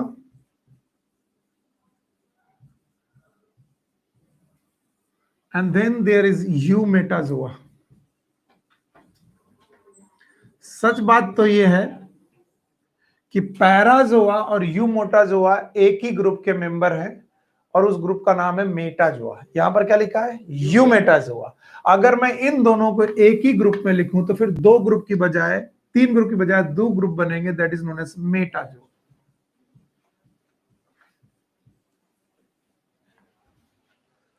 Parazoa, protozoa primitive animal, metazoa मतलब मॉडर्न एनिमल या बाद के एनिमल। और मेटाजोआ में एक्चुअली 2 पार्ट बना दिए गए, one is known as parazoa और इसके अलावा eumetazoa.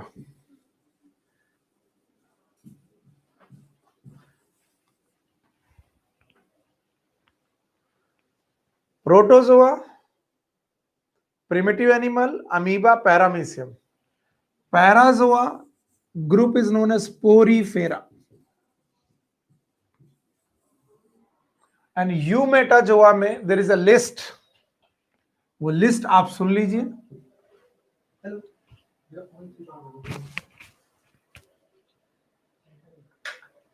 There is a list. Coelenterata, कुछ बच्चे थे जो बिल्कुल कह नहीं पा रहे थे, सुनील सर पता नहीं क्या बोल रहे हैं, बाकी लोग आवाज दे रहे हैं, बाकी लोगों को आ नहीं रहा। सीलेंट्रेटा, टीनोफोरा, इसके अलावा प्लेटीहेल्मिन्थीस,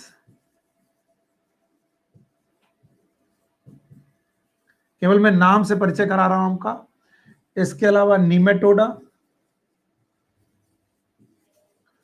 बाकी नाम मैं यहां लिख दे रहा हूं, जगह नहीं है इसलिए मैं यहां लिख दे रहा हूं। इसके बाद के Annelida, Arthropoda,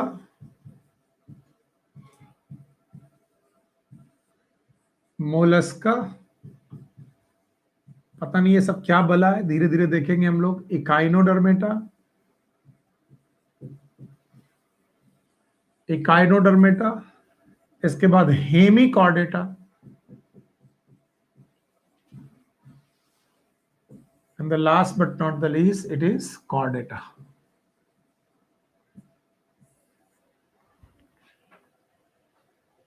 So there is a list. Animal जिनके पास सेल वॉल ना हो, जो लोकोमोटरी ऑर्गेनल रखते हो, 2 ग्रुप में बांटा गया, protozoa and Metazoa. Why someone is known as protozoa? Why someone is known as eumotazoa? Protozoa are unicellular.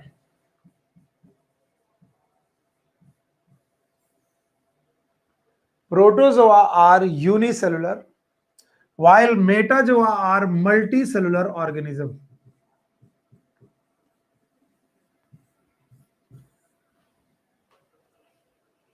Okay.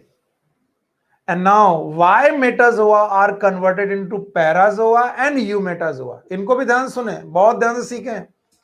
Parazoa, they are the group many cells but no tissue,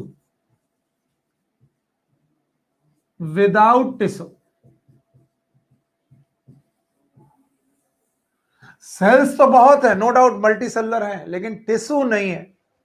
and the eumetazoa, इनकी खास बात है, eumetazoa they have tissue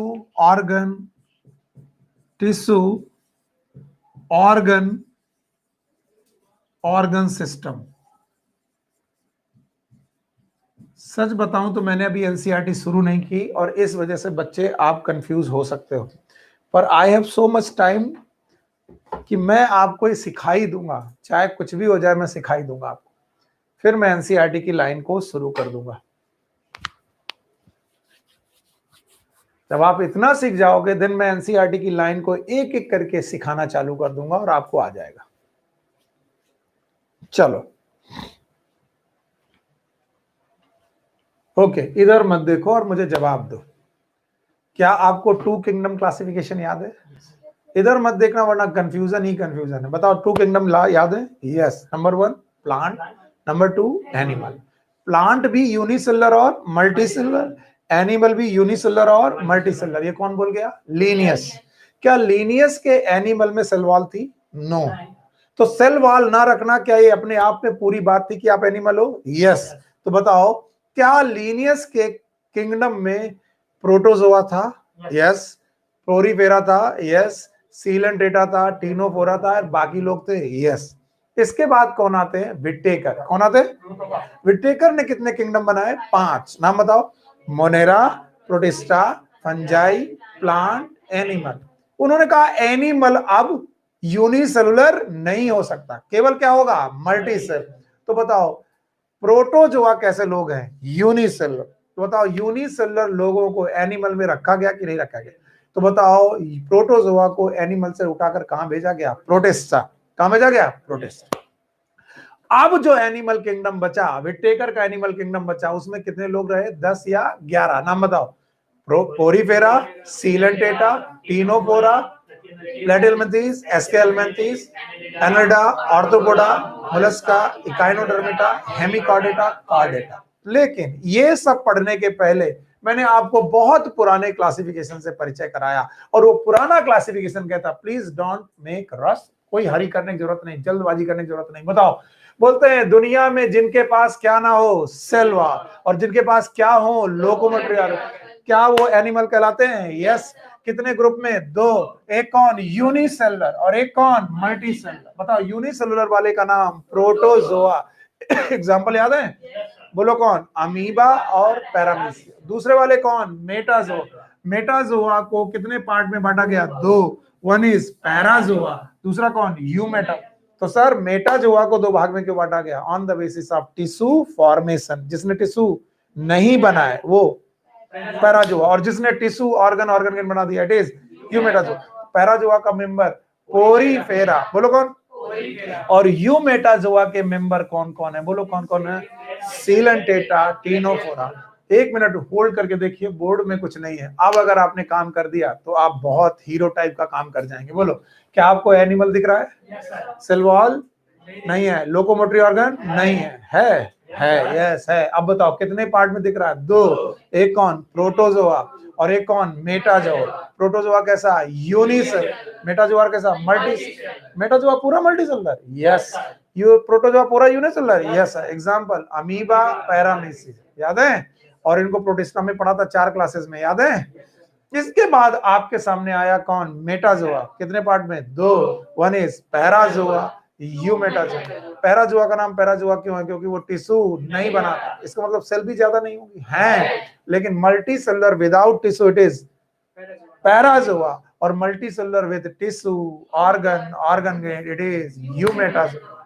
तो बताओ पैराजुआ का example Porifera, और यूमेटाजुआ का example दिख रहा है? अब बोलो मेरे साथ, सीलेंट डेटा, स्केलमेंथिस, आर्थ्रोपोडा, इसे बोलते हैं हीरो की तरह पढ़ना और खुश होकर के पढ़ना। Now I am going with your NCERT. इतनी जानकारी होने के बाद अब आप एनसीईआरटी ओपन करके देख सकते हैं। मैं आपकी एनसीईआरटी के साथ जा रहा हूं, and now this is the animal kingdom from NCERT. अब अगर किसी को दिक्कत है, नहीं अभी तक दिक्कत थी तो घबराओ मत, वो नहीं भी आया तो वो एनसीईआरटी के बाहर का था। मान लो जितना अभी तक पढ़ाया और सर वो नहीं समझ में आया तो वो किसके बाहर था? एनसीईआर। और अब हमें क्या पढ़ना है? NCERT. And NCERT follows animal kingdom के बारे में बोलती है कि हम विटेकर का सिस्टम फॉलो करते हैं। विटेकर सिस्टम को हम फॉलो करते हैं। इसका मतलब है एनसीईआरटी हमारे विटेकर के एनिमल किंगडम को मानती है। और अगर विटेकर का एनिमल किंगडम मानती है तो मुझे बताओ, animal according to Whittaker it should be multicellular. इन्हें मल्टी सेलुलर होना चाहिए, इन्हें यूकैरियोटिक होना चाहिए।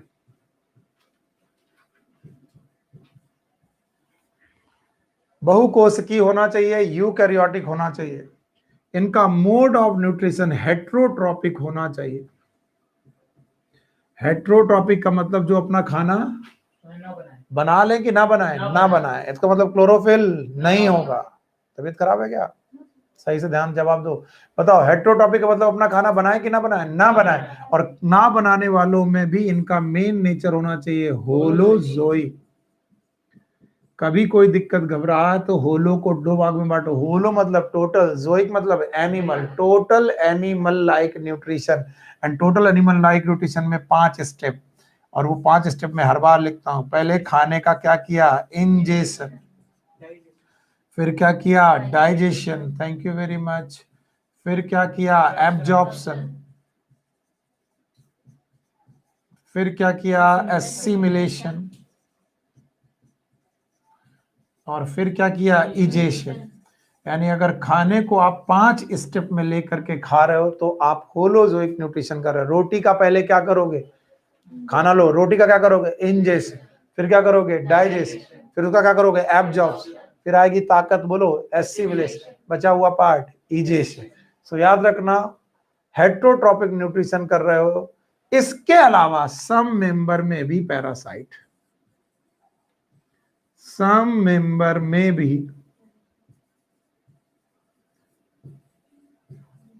पैरासाइट।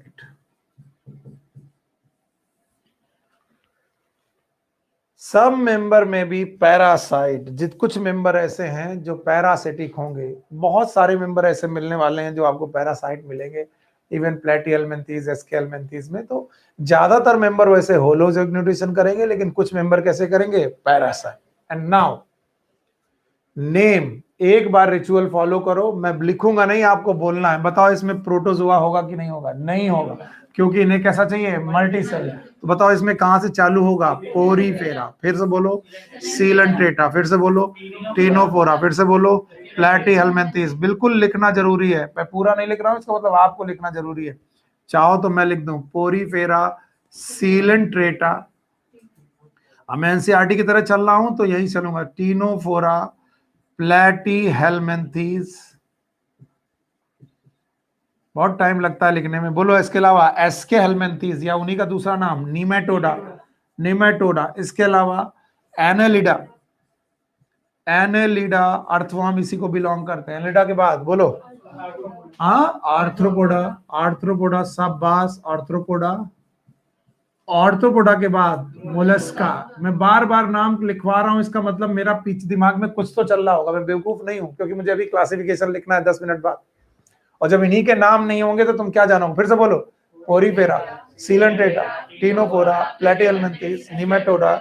इसी निमेटोडा का दूसरा नाम aschelminth, annelida, arthropoda, mollusca, echinodermata, echinodermata. Echinodermata के बाद, यस, इसके बाद बोलो हेमिकॉर्डेटा, हेमिकॉर्डेटा। और हेमिकॉर्डेटा के बाद last but not the least किसी ने उबासी लेते हुए बोला कॉर्डेटा। इसका मतलब है आपका मन नहीं लग रहा है। सो आप लोग ध्यान सुनो, इतने लोग हैं, जितने लोगों के नाम लिखे सबके सब मल्टी सेलुलर, सबके सब यूकैरियोटिक, सबके सब हेटेरोटॉपिक, इनमें से कुछ होलोजोइक, कुछ पैरासाइट। गॉट, यानी ये सारी बातें इन सब पे लागू होती हैं।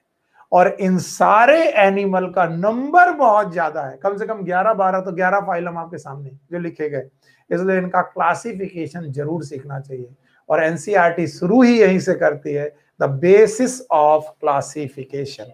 एनसीईआरटी स्टार्ट कि एनिमल, इतने सारे animal, there are so many animal, तो इनका बेसिस ऑफ क्लासिफिकेशन क्या होना चाहिए। सो एनिमल किंगडम में इतने सारे लोगों का basis of classification I am going to teach you. So our next topic is basis of classification.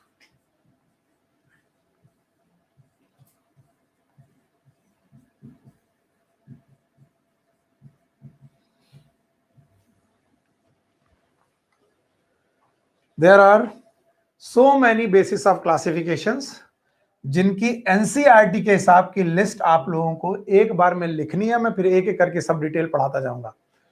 पहला बेसिस है level of organization, level of organisation.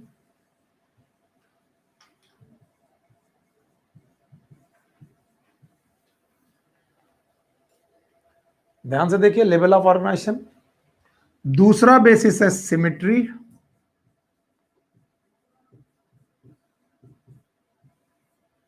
Okay.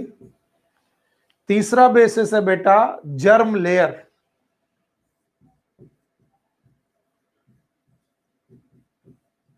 Germ layers.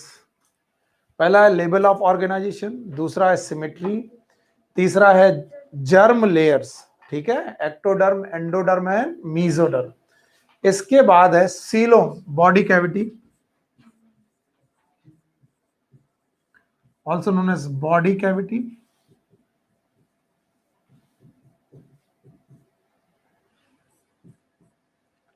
अगला बेसिस है बेटा सेगमेंटेशन,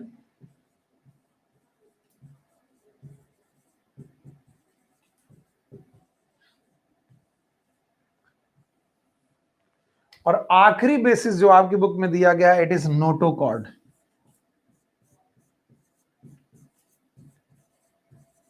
और मैं एक एक करके सब समझा दूंगा। लेकिन अगर मैं स्टूडेंट होता तो मैं अपने टीचर से जरूर पूछता कि सर अभी तक तो सब कुछ ठीक था, अचानक आप पता नहीं क्या हुआ, पता नहीं आपने दवा खाई कि नहीं खाई, आपकी तबीयत कैसी है, अचानक हमें आपने एक अनकॉन्सेप्ट, बिना किसी कॉन्सेप्ट वाली जगह पर क्यों फेंक दिया? क्यों आपने मुझे ऐसे फेंक दिया कि basis of classification, level of organization, symmetry, germ layer, coelom, segmentation, notochord में पहुंचा दिया? तो मैं कहूंगा बेटा मैंने तुम्हें फेंका नहीं है ऐसे बिना कॉन्सेप्ट वाली चीज पर, बजाय इसके कि मैं कॉन्टिन्यूअस हूं इस बात से कि सारे एनिमल कैसे हैं बेटा, मल्टी सेलुलर। मैंने आपको बता रखा है कि सारे के सारे एनिमल मल्टी सेलुलर है, और जब सारे मल्टी सेलुलर हैं तो उनको अलग अलग कैसे करें? अगर पोरीफेरा भी मल्टी सेलुलर है, सीलेंटेटा भी मल्टी सेलुलर है, टीनोफोरा भी मल्टी सेलुलर है, प्लेटीहेलमिन्थिस भी मल्टी सेलुलर है, और सभी मल्टी सेलुलर है, तो फिर सब अलग अलग काहे लिखे हो? सबको एक ही नाम लिख दो। तो मैं बोलूंगा सब के सब इन बातों में अलग है। कुछ किसमें अलग है? Level of organization. कुछ किसमें? सिमेट्री में। कुछ किसमें? जर्म लेयर में। कुछ किसमें? सीलोम में। कुछ किसमें? सेगमेंटेशन। कुछ में नोटोकॉर्ड। कितना बढ़िया पकड़ा आपने। इसे बोलते हैं कॉन्सेप्ट कि सर सब सभी मल्टी सेलुलर हैं, 11 के 11 phylum, all of them are multicellular. So why they are given different name? Because they are differ in level of organization, they are differ in symmetry, they differ in germ layer, they differ in coelom, they differ in segmentation, they differ in notochord. याद रखना, एक बड़ा classification अगर मैं करूं जो NCERT में ना दिए होने के बावजूद भी मैं कर रहा हूं, एक बड़ा क्लासिफिकेशन में तुम्हें कर दूं, तो बेटा नोटोकॉर्ड की बेसिस पर दो ग्रुप बनाए जाते हैं। One is known as non chordates. ये बच्चा थोड़ा बेटा धैर्य रखना, वरना एनसीईआरटी से कई बार मैं इतना बाहर हो जाता हूँ, मुझे डर लगने लगता है, बच्चा कहेगा अभी तक बोल रहे थे एनसीईआरटी के बाहर मत पढ़ो और बाहर पढ़ा रहे हो, लेकिन बहुत जरूरी है कुछ बातें। एक है कौन, नॉन कॉर्डेट्स, और एक कौन है, कॉर्डेट्स। तो मैंने बाकी सारा बेटा चीज ली नहीं, केवल क्या लिया, नोटोकॉर्ड। बोलो क्या लिया, तो जिनके पास नोटोकॉर्ड है वो कॉर्डेट, बाकी सब। अब जरा मेरे साथ नाम पढ़ो, one is porifera, coelenterata, ctenophora, platyhelminthes, aschelminthes, annelida, arthropoda, mollusca, echinodermata, hemichordata. बस रुक जाओ, हेमिकॉर्डेटा तक सबके सब। और केवल कौन सा ग्रुप है जिसे हम लोग कॉर्डेट बोलेंगे, कॉर्डेटा। तो कॉर्डेटा के पहले जितने लोगों के नाम लिए वो कौन, इसका मतलब पोरीफेरा 2, हेमिकॉर्डेटा, सब के सब नॉन कॉर्डेट है।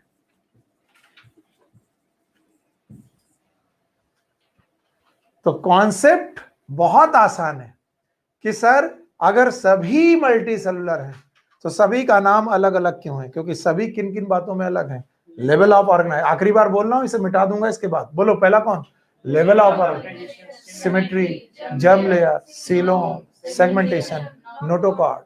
याद रखना, नोटोकॉर्ड है तो कॉर्डेट, नोटोकॉर्ड है तो कॉर्डेट, नहीं है तो नॉन कॉर्डेट। इसका मतलब 11 फाइलम में 10 कैसे, एक कौन, कॉर्डेट, वो रहा कॉर्डेट। इसलिए नॉन कॉर्डेट और कॉर्डेट अलग अलग पढ़ाए जाते हैं।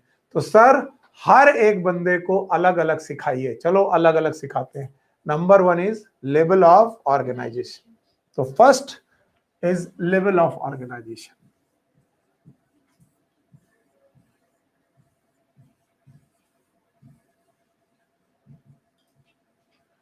बहुत बढ़िया चीजें समझाने के लिए हैं अगर आप सही ढंग से सीखें। लेवल ऑफ ऑर्गेनाइजेशन समझने के पहले आपको एक छोटा सा टर्म समझना पड़ेगा, इट इज टिश्यू। और प्लांट टिश्यू और एनिमल टिश्यू में एक बेसिक डिफरेंस समझना पड़ेगा। वैसे मैं प्लांट टिश्यू अलग पढ़ाऊंगा, एनिमल टिश्यू अलग पढ़ाऊंगा। अभी मैं एनिमल टिश्यू की बात कर रहा हूं। Tissue, they are the group of cell. मैं कुछ पॉइंट लिख रहा हूं, आप साथ साथ में लिखते जाइए। These are the group of cell having common origin, having common origin, performing common function,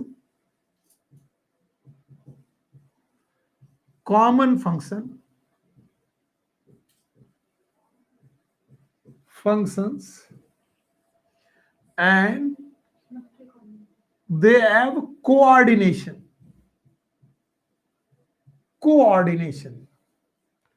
अब देखो 4 पॉइंट लिखे मैंने और चारों पॉइंट मुझे चाहिए कि सर ग्रुप ऑफ सेल होनी चाहिए। ये रही ग्रुप ऑफ सेल।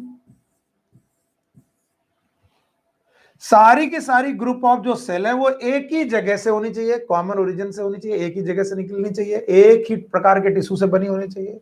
और ये सारी की सारी सेल मिल करके एक कॉमन फंक्शन करनी चाहिए। बताओ, जैसे मैं बोलूं मेरी आंख का टिश्यू, तो आंख के टिश्यू की सारी सेल ग्रुप ऑफ सेल है, कॉमन ओरिजिन रखती है, कॉमन फंक्शन करती हैं और कोऑर्डिनेटेड है। कोऑर्डिनेटेड का मतलब है एक दूसरे से रिलेशन रखती हैं।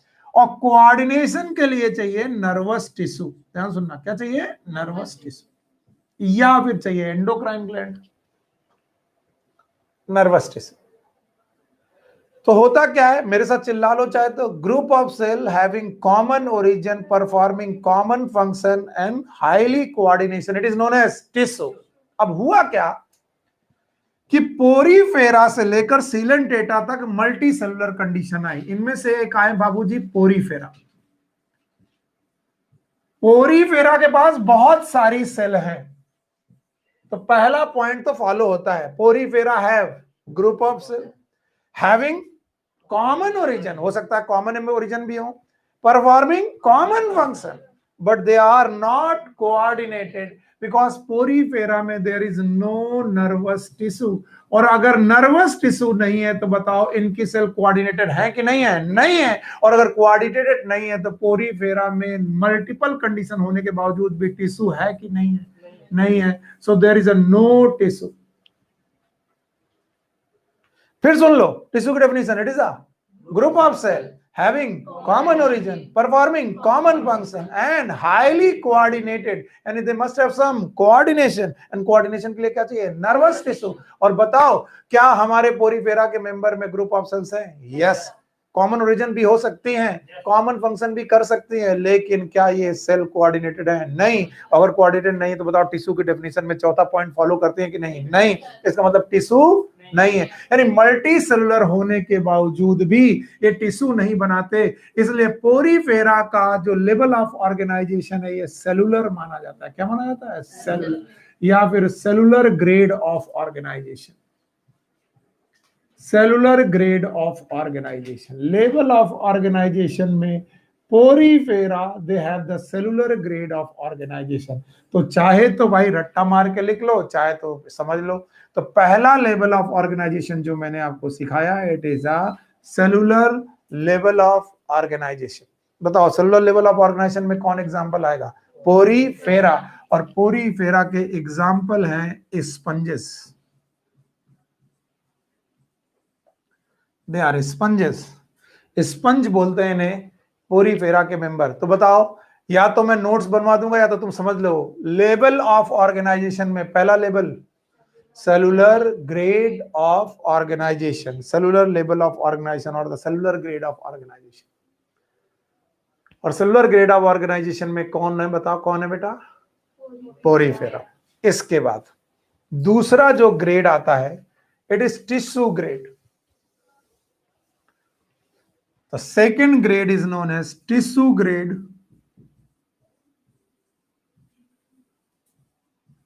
organization। और याद रखना, पहली बार जब टिश्यू बना ये सीलेंट्रेटा में बना, और सीलेंट्रेटा के भाई हैं टीनोफोरा। सीलेंट्रेटा और टीनोफोरा दोनों में tissue grade level of organization है, tissue grade level of organization है। So there is a tissue, tissues तो प्रेजेंट है बट नो ऑर्गन, ऑर्गन नहीं प्रेजेंट है, ना तो ऑर्गन प्रेजेंट है ना ऑर्गन सिस्टम प्रेजेंट है। एंड दैट्स व्हाई पहला लेवल ऑफ ऑर्गेनाइजेशन हुआ सेलुलर लेवल ऑफ ऑर्गेनाइजेशन। बताओ कौन है सेलुलर लेवल ऑर्गेनाइजेशन? पोरीफेरा। दूसरा लेवल ऑफ ऑर्गेनाइजेशन कौन है? Tissue grade. एग्जांपल में कौन कौन आया? Coelenterata and Ctenophora. अगर दोनों में बोथ ऑप्शन ना हो तो कौन लगाओगे? सीलेंट्रेटा, क्योंकि मोस्ट प्रिमिटिव टिश्यू, फिर से सुनो, most primitive tissue it's present in Coelenterata, most primitive tissue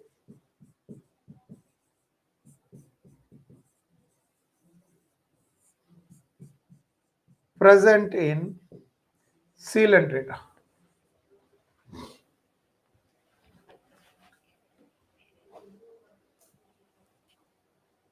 okay, चलो भाई, लेवल ऑफ ऑर्गेनाइजेशन में पहला लेवल ऑर्गेनाइजेशन है सेलुलर ग्रेड।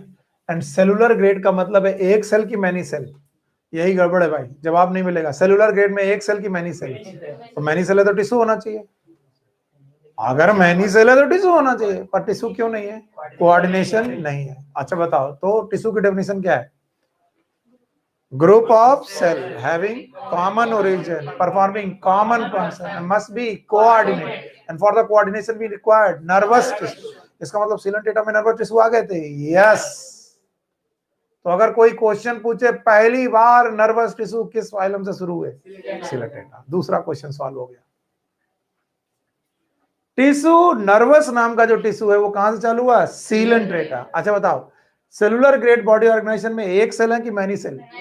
Many cell. शाबाश। और सारी की सारी सेल में कॉमन ओरिजिन में भी हो सकता है, में नॉट भी हो सकता है, लेकिन उनमें कोऑर्डिनेशन नहीं है। एग्जांपल कौन? पोरीफेरा। और उनके पोरीफेरा के एग्जांपल कौन है? Sponge.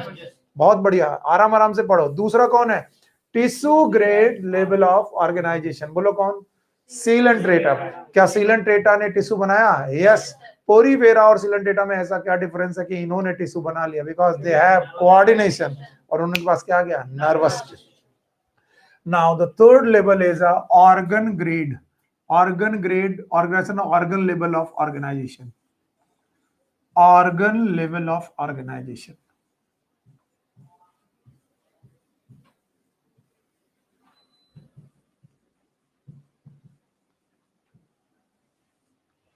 Organ level of organization, ध्यान से सुने और समझें इसे. Now what is organ? Organ is a structure made up of group of tissue.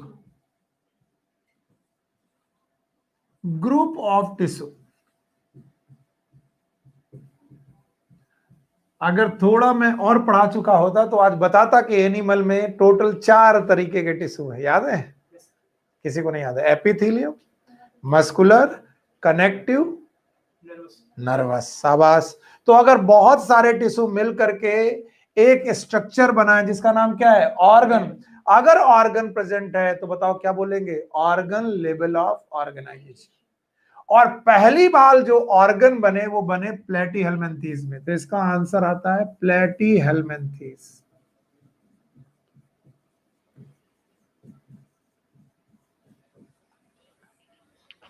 चलिए, मैं जब तक आगे नहीं बढ़ूंगा जब तक आप मुझे कुछ बातें ना बता दें. बताओ, प्रोटोजोआ एनिमल किंगडम के मेंबर हैं कि नहीं है? हैं. बेवकूफ. 5 किंगडम क्लासिफिकेशन अगर डिस्कस करें तो प्रोटोजोआ एनिमल किंगडम के मेंबर हैं कि नहीं है? नहीं है. क्यों? क्योंकि एनिमल किंगडम कैसा होना चाहिए? Multi cellular. जवाब नहीं आएगा, मामला बिगड़ेगा. पर multi cellular, eukaryotic, heterotrophic, holozoic, may be parasitic. 5 point बोलते रहो. बोलो पहला कौन? Multi cellular, eukaryotic, heterotrophic, holozoic, parasitic. तो हमें यूनिसेलुलर बंदे का बात नहीं करना. तो बताओ, एनिमल किंगडम में प्रोटोजोआ की बात नहीं करना. बात किसी करनी है? पोरीफेरा से लेकर कॉर्डेटा तक. अब अच्छा, इनके लेवल ऑफ ऑर्गेनाइजेशन आपको याद है? यस. पहला लेवल हाँ, सेलुलर. Very good. दूसरा टिश्यू ग्रेड ऑर्गेनाइजेशन. तीसरा organ grade organization. Very good. Organ grade organization. अब मैं चौथा पढ़ाने जा रहा हूं, organ system level of organization. तो चलो भाई, organ system level of organization, इसको समझते हैं. The fourth one is organ system level of organisation.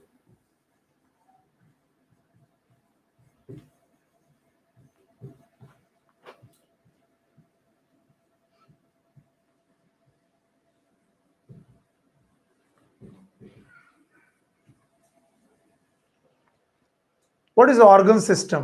The group of organ behave coordinately. बहुत सारे ऑर्गन मिलकर के एक तरीके का कोऑर्डिनेशन करके एक तरीके का काम करें. It is known as organ system. Sir समझ में नहीं आया? बोलो. Nose, okay, trachea, okay, bronchi, इसके बाद लंग्स. बताओ, ये सब एक ऑर्गन है कि अलग अलग? अलग अलग. नोज अलग, ट्रैकिया अलग, ब्रोंकाई अलग, लंग्स अलग. बताओ कितने ऑर्गन हो गए? 4. और चारों मिलकर क्या कर रहे हैं? सांस लेना, सांस छोड़ना. बताओ, एक काम कर रहे हैं कि अलग अलग? एक. So when many organ coordination perform same function, they will constitute organ system. Okay, what is organ system? Many organs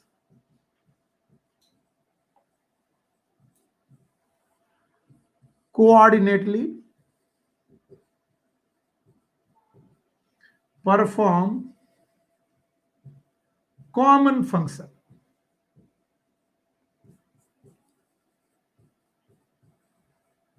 They will constitute organ system. अब मैं कुछ क्वेश्चन पूछूंगा, जवाब दे दोगे तो आ जाएगा, नहीं तो तुम लिखते तो जा ही रहे हो. लिखना बहुत ज्यादा जरूरी नहीं है. बॉटनी और जोलॉजी में यही डिफरेंस है. बॉटनी के कॉन्सेप्ट फील किए जा सकते हैं और जोलॉजी के कॉन्सेप्ट देखे जा सकते हैं. देखो मेरे साथ. Yes.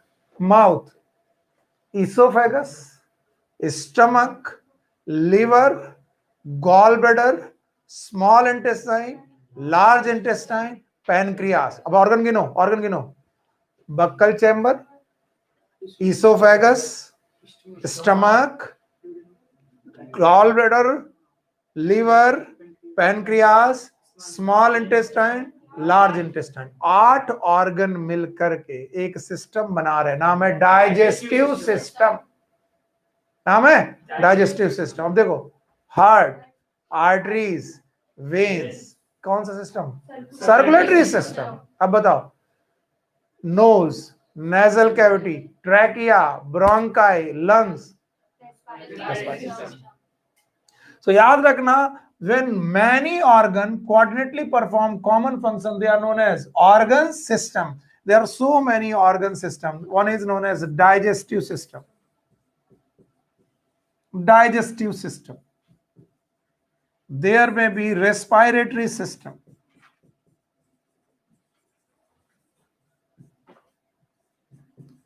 And there may be circulatory system, etc.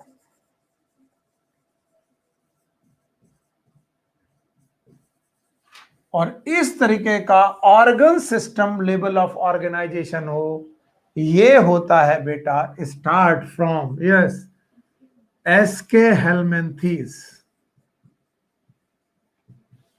आगे मैं लिखवाऊंगा, आपको लिखते जाना। के बाद एनेलिडा, एनेलिडा के बाद ऑर्थ्रोपोडा,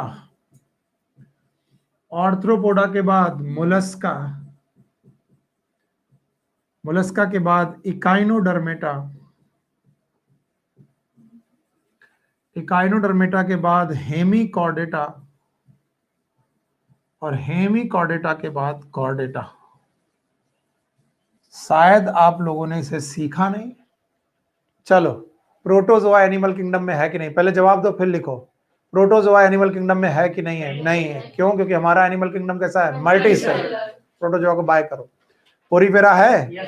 अब मैं किंगडम का नाम लूंगा, तुम सिस्टम का नाम, लेवल का नाम बोलोगे। पोरीफेरा, हाँ, cellular grade. Coelenterata, ctenophora, platyhelminthes, aschelminthes, annelida, arthropoda, mollusca, echinodermata, hemichordata, chordata. बोलो क्या? Organ system. तो बताओ कितने लेवल ऑफ ऑर्गेनाइजेशन है? 4। अब जो लोग रट्टा पसंद करते हैं, जो लोग कहते हैं सर नोट्स बनाइए, उनके लिए level of organization, level of organization, they are 4 level of organization. Number 1 बोलो बेटा, सेलुलर। नंबर 2 टिश्यू,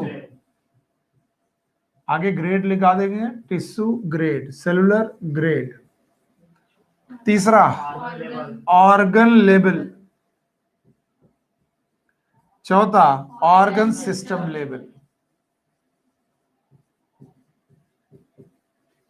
अब आप इसके फिल इन द ब्लैंक्स करिए खुद। बोलो, सेलुलर ग्रेड, प्रोटोजोआ, प्रोटोजोआ, शाबाश, it is porifera. Thank you very much. Tissue grade, coelenterata. अगर एक ही लिखना हो तो क्या लिखोगे? सीलेंटेटा। और साथ में और क्या लिख सकते हो? टीनोफोरा। अच्छा बताओ, ऑर्गन ग्रेड, प्लेटीहेलमिन्थीज। ओके, इसके बाद all of them are aschelminthes, annelida, arthropoda, mollusca, echinodermata, hemichordata. कितने लोगों को मालूम है कि बेटा हमारे पास बेसिस ऑफ क्लासिफिकेशन में क्या क्या है? बोलो क्या हुआ है? लेवल ऑफ ऑर्गन, फिर सिमेट्री, फिर जर्म लेयर, फिर सीलो, फिर सेगमेंटेशन, फिर नोटोकॉन। आप पहले लेवल पर ही हाफ रहे। जवाब नहीं आ रहा, पहला बोलो। Level of organization, symmetry, germ layer, पक्का? एंड अब मैं जो पढ़ाने जा रहा हूं, अ लिटिल बिट, बहुत छोटा एक्स्ट्रा पॉइंट है। और जो एक्स्ट्रा पॉइंट है, it will give you a concept. ये आपको इतना बढ़िया कॉन्सेप्ट देगा कि आप रट्टा भूल जाओगे।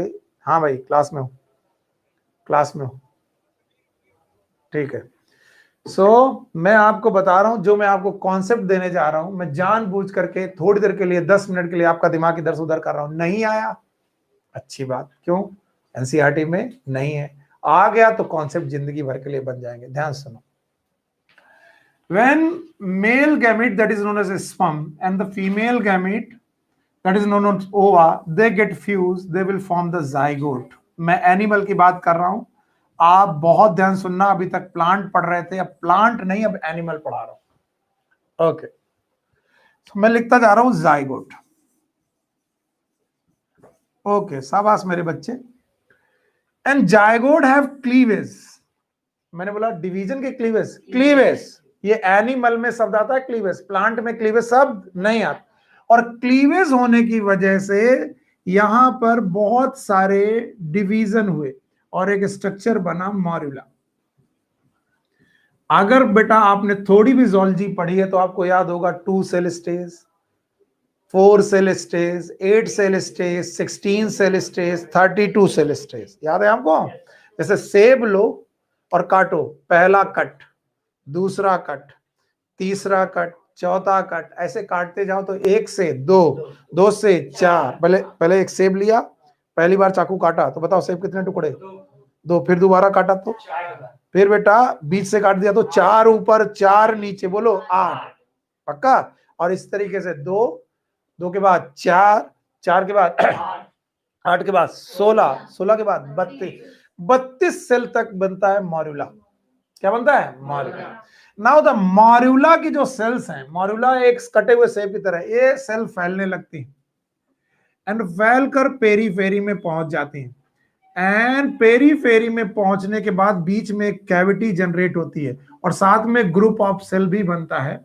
ग्रुप ऑफ जो सेल बनता है, this group of cell is known as cell mass, and ये एक कैविटी बनती है, इसे बोलते हैं ब्लास्टुला।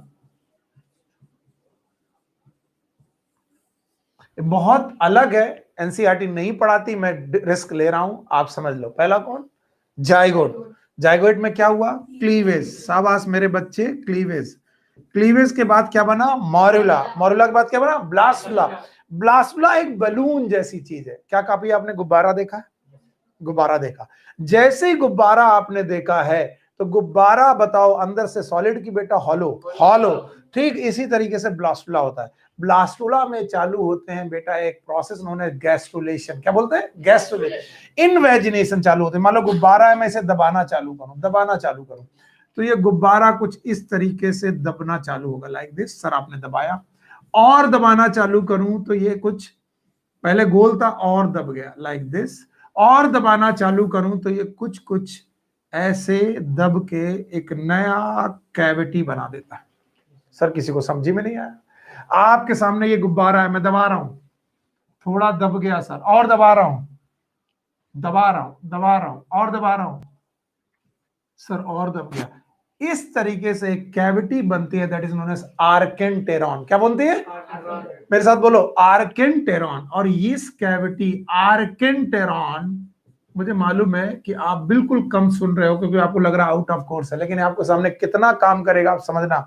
इस आर्केंटेरॉन की माउथ है जो, it is known as blastopore. हे भगवान मेरे बच्चों को थोड़ी ताकत दे, बस अगर इतना सीख जाए तो बता दूं मैं। चलो पहले बोलो जाइगोट। जाइगोट में क्या हुआ? क्लीवेज। क्या बना? मॉर्यूला। मॉर्यूला का क्या हुआ बेटा? बेटा क्या बना? ब्लास्टुला। क्या कैविटी बनी? इसके बाद क्या बना? It is gastrula. इस बेटा स्टेज को बोलते हैं गैस्ट्रुला। बोलो क्या बोलते हैं? तो ब्लास्टुला में इन्वेजिनेशन से क्या बना? गैस्ट्रुला। और गैस्ट्रुला की कैविटी का नाम आर्केंट्रॉन, और आर्केंट्रॉन की ओपनिंग का नाम ब्लास्टोपोर। फिर से बोलो आर्केंट्रॉन, बोलो, और फिर से बोलो, फिर एन आर्केंटेरॉन का बनना, it is the feature of formation of digestive system. बोलो क्या? तो बताओ पूरे ऑर्गन सिस्टम में पहला जो सिस्टम बनता है दैट इज डाइजेस्टिव सिस्टम, और डाइजेस्टिव सिस्टम की ओपनिंग का नाम ब्लास्टोपोर। फिर से बोलो। अब ये ब्लास्टोपोर दो चीजें बनाती है, माउथ भी और एनस भी। हे भगवान थोड़ा सा हिम्मत देना मेरे बच्चों को, मजा आ जाएगा। बताओ ब्लास्टोपोर से क्या बनता है? माउथ भी और एनस भी। फिर से बोलो, माउथ भी और एनस, क्योंकि it is a 3D cavity, यहीं से माउथ बनेगा और एनस। अगर माउथ पहले बने एनस बाद में बने, it is known as protostomia. बोलो क्या बोलेंगे? प्रोटोस्टोमिया। स्टोम का मतलब होता है माउथ, प्रोटो मतलब पहले, प्रोटोस्टोमिया। और अगर बेटा एनस पहले बने माउथ बाद में बने, इट इज नोन एज ड्यूट्रोस्टोमिया। और कभी कभी केवल एक ही ओपनिंग बनती है, केवल एक ओपनिंग बनती है, वही माउथ, वही एनस। प्लेटी हेलमिंथिस सुने हो? प्लेटी हेलमिंथिस के पास कितनी ओपनिंग? एक, वही माउथ, वही एनस। अब आप कहोगे सर ये क्यों पढ़ाया? क्योंकि मैं आपको डाइजेस्टिव सिस्टम में प्लेटी हेलमिंथिस का डाइजेस्टिव सिस्टम जब पढ़ाऊंगा तो बताऊंगा उनके डाइजेस्टिव सिस्टम में कितनी ओपनिंग? एक, वही माउथ, वही एनस। पर हम सब लोगों में माउथ अलग, एनस अलग। नहीं आया? And that cavity is known as archenteron, and archenteron wall will form a tube-like structure, and that tube-like structure is known as digestive system, also known as alimentary canal. फिर से बोलो, alimentary canal, which have two opening. कितनी opening? One is mouth, another one is anus. Mouth पहले, anus बाद. बोलो, protostomia. Anus पहले, mouth बाद. It is deuterostomia. और एक क्वेश्चन जो बहुत मुश्किल में पूछा जाता था, all the animals from the platyhelminthes to the mollusca, platyhelminthes to the platyhelminthes to the they are protostomia. platy से लेकर mollusca तक सब के सब protostomia हैं. Echinodermata, it is deuterostomia, and chordata is deuterostomia. इसीलिए इवोल्यूशन में ये क्वेश्चन एक साल आया और बहुत सारे लोगों ने गलत किया. अगर मैं बोलूं इवोल्यूशन पॉइंट ऑफ व्यू से कौन सा नॉन कार्डेटा का मेंबर सबसे निकट है कार्डेटा के, बोलो कौन? Echinodermata, because both have deuterostomian condition. कैसी कंडीशन? ड्यूट्रोस्ट. नहीं आया, उड़ गया. अरे उड़ गया बेटा, हम जान गए, उड़ गया. एक बार फिर से पढ़ाएंगे. अरे हम 10 बार पढ़ाएंगे, जब तक तुम्हें आ ना जाएगा तब तक हम पढ़ाते ही रहेंगे, चिंता मत करो. When you feel free कि सर अब आ गया, तब मैं बताऊंगा कि हाँ ठीक है आगे बढ़ाओ. चलो बताओ, ये क्या बना? जायगोट. जायगोट से क्या बना? मॉर्यूला. मॉर्यूला से क्या बना? ब्लास्टो में क्या हुए? इन्वेजिनेशन. क्या हुए? क्या बना? गैस्ट्रुला. गैस्ट्रुला की कैविटी का नाम आर्केंटेरॉन. आर्केंटेरॉन बोलो क्या नाम? उसकी ओपनिंग का नाम ब्लास्टोपोर. ब्लास्टोपोर से क्या बनता है? Mouth and anus. पहले माउथ बाद में एनस. प्रोटोस्टोमिया. फिर से बोलो, पहले एनस बाद में माउथ. ड्यूट्रोस्टोमिया. पक्का? अब बताओ, कुछ लोग ऐसे होते हैं जिनमें माउथ और एनस की एक ही ओपनिंग, वही माउथ वही एनस. बोलो कौन? प्लेटीहेलमिंथिस. बाकी सब लोग के माउथ और एनस अलग अलग, पर माउथ प्रोटोस्टोमिया कहां से कहां तक? प्लेटीहेलमिंथिस टू मोलस्का. प्लेटीहेलमिंथिस का माउथ पहले, एनस बाद में, यानी माउथ और एनस एक ही बात है. बताओ, इसके बाद प्लेटी के बाद एसके के बाद, एसके में माउथ पहले एनस बाद में. इसके बाद एनिडा में माउथ पहले एनस बाद में. ऑर्थोपोडा में माउथ पहले, पक्का? ऑर्थोपोडा के बाद मोलस्का में माउथ पहले एनस बाद में, और इकाइनोडर्म में एनस पहले माउथ बाद में, और कॉर्डेटा में एनस पहले माउथ बाद. हम लोगों में एनस पहले माउथ बाद. और हम सबसे ज्यादा इवॉल्व, और हम सबसे ज्यादा इवॉल्व तो हम सबसे ज्यादा महत्वपूर्ण. अतः हमारे सबसे निकट कौन? मोलस्का की इकाइनोडर्मेटा. इकाइनोडर्मेटा, बिकॉज इकाइनोडर्मेटा में भी एनस पहले माउथ बाद में, हम में भी एनस पहले माउथ बाद में, सब में माउथ पहले एनस बाद में. नहीं आया? आया? अगर आ गया तो मैं उन 2-3 लाइनों को समझाने की कोशिश कर रहा हूं कि सर सिस्टम क्या होते हैं. तो बताओ, सबसे पहला जो सिस्टम बन रहा है वो कौन बन रहा है? Alimentary canal, that is also known as digestive. एक बार मेरे साथ बोलो, मेल और फीमेल गैमेट फ्यूज हुए, क्या बना? जायगोट. क्लीवेज हुआ, क्या बना? मॉर्यूला. मॉर्यूला से क्या बना? ब्लास्टुला. ब्लास्टुला से क्या बना? ब्लास्टोपोर. फिर से बोलो. और ब्लास्टोपोर के बाद क्या बना? ब्लास्टोपोर से नहीं बना, इट इज नोन एज ग्लास्टुला. और ग्लास्टुला की कैविटी का नाम आर्केंटेरॉन. अच्छा, आखिरी बार मैं ये काम तुमसे कराऊंगा, फिर मैं इस क्लास को आगे बढ़ाऊंगा. चलो भाई, सब लोग यहां देख के बताओ. Male gamete, female gamete, they get fused, they form zygote. Thank you very much, बहुत सही काम कर रहे हो. एन के 2n, क्लीवेज हुआ, क्या बना? मॉर्यूला.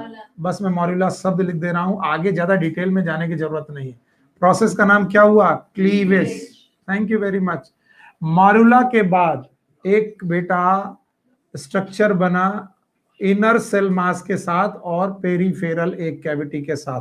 बताइए इसका नाम क्या है? ब्लास्टुला। मैं जानता हूं ये थोड़ा ज्यादा है, एनसीईआरटी के बाहर है, फिर भी बहुत जरूर है। इसकी कैविटी का नाम है ब्लास्टोसील। बोलो क्या नाम है? ब्लास्टोसील। ओके नाउ अब इनमें इन्वेजिनेशन हुआ और इन्वेजिनेशन होने की वजह से एक नई कैविटी पैदा हुई। बताओ ये अभी भी ब्लास्टोसील है? अरे अगर मैं इसे इन्वेजिनेट कर दूं क्या है? ब्लास्टोसील। लेकिन इन्वेजिनेशन की वजह से नई कैविटी पैदा हुई। इस कैविटी का नाम है आर्केंट्रॉन। आर्केंटेरॉन। और इस आर्केंट्रॉन की ओपनिंग का नाम बताओ? ब्लास्टोपोर। ब्लास्टोपोर। अब बताओ इस स्ट्रक्चर का नाम ब्लास्टुला की gastrula? Gastrula. Thank you very much, बहुत सही हो गया आपका काम। अब बताओ आर्केंटेरॉन जो बनाएगा वो क्या बनाएगा? Alimentary canal. बस बोलो एलिमेंट्री कैनाल। और एलिमेंट्री कैनाल की कितनी ओपनिंग? 2। एक कौन? माउथ। एक कौन? एनस। अब ब्लास्टोपोर ही बेटा माउथ और एनस दोनों बना रहा। बस माउथ पहले, एनस बाद में। बताओ कौन? प्रोटोस्टोमिया। प्रो मतलब पहले, स्टोमिया मतलब माउथ। स्टोमिया का मतलब ही होता है माउथ। प्रोटोस्टोमिया। और बेटा ड्यूट्रोस्टोमिया। बताओ ड्यूट्रोस्टोमिया में क्या हुआ? एनस पहले, माउथ बाद में। और इसीलिए बच्चों इतना तगड़ा कॉन्सेप्ट है, जब सीलोम शब्द आया, क्या आया? तब तक एलिमेंट्री कैनाल बन चुकी थी। तो हमेशा सीलोम शब्द यानी बॉडी कैविटी हमेशा एलिमेंट्री कैनाल से रिलेट की जाती है। और आपसे बोला जाता है एलिमेंट्री कैनाल और बॉडी वॉल के बीच में अगर कैविटी है तो सीलोम है, नहीं है तो नहीं। इसीलिए एक रेस्पेक्ट पॉइंट होना चाहिए और इसीलिए मैंने आपको सिखाया। अब बताओ प्रोटोस्टोमिया कहां से कहां तक? प्लेटीहेल्मिन्थेस से मोलस्का तक। क्यों प्लेटीहेल्मिन्थेस से मोलस्का तक? क्योंकि उसके पहले तो ऑर्गन ही नहीं बने। पता पोरीफेरा में ऑर्गन, टिश्यू, सिलेंटेटा में ऑर्गन नहीं था, टिश्यू था। टिनोफोरा में ऑर्गन नहीं था, टिश्यू था। प्लेटीहेल्मिन्थेस से पहली बार क्या आया? ऑर्गन। और इसके बाद नीमेटोडा के बाद क्या आया? Organ system. इसलिए प्लेटीहेल्मिन्थेस के पास सिस्टम अच्छे नहीं है और इसीलिए माउथ और एनस दो अलग अलग है कि एक ही? एक ही। अब ये माउथ और एनस वाली बात एनसीईआरटी में लिखी है, उसकी वजह से इतना बड़ा चीज मैंने आपको पढ़ा दी। जब एनसीईआरटी पढ़ोगे कि प्लेटीहेल्मिन्थेस है mouth and anus as a single opening, घर में जाके पढ़ना, लिखा है तो उसमें लिखा है कि प्लेटीहेल्मिन्थेस की एलिमेंट्री कैनाल में कितनी ओपनिंग है? एक। वही माउथ, वही एनस। और उतना पढ़ाने के लिए ये एक्स्ट्रा मैंने डाला। अगर आपको नहीं समझ में आया आई एम सॉरी, नहीं आया तो नहीं समझ आया। बताओ प्रोटोस्टोमिया और ड्यूट्रोस्टोमिया में ड्यूट्रोस्टोमिया कितने प्रकार के लोग? 2। एक कौन? इकाइनोडर्मेट। और एक क्वेश्चन जो हम लोग के समय आता था आजकल नहीं आता, कभी भूले बिसरे आ गया, तो बताओ सारे नॉन कॉर्डेट्स में कौन सा ग्रुप कॉर्डेट्स के सबसे पास है? इकाइनोडर्मेटा। क्योंकि दोनों एक ही तरीके की एलिमेंट्री कैनाल फॉर्मेशन में फॉलो करते हैं। बताओ बाकी सब प्रोटोस्टोमिया, इकाइनोडर्मेटा एंड कॉर्डेटा ड्यूट्रोस। और जिस दिन ये क्वेश्चन तुम्हें मिला उस दिन तो मुझे थैंक यू बोलोगे, आज भले गाली दे दो। So take care, good luck, bye bye. इसके बाद की कहानी हम लोग फिर कभी पढ़ेंगे। Thank you.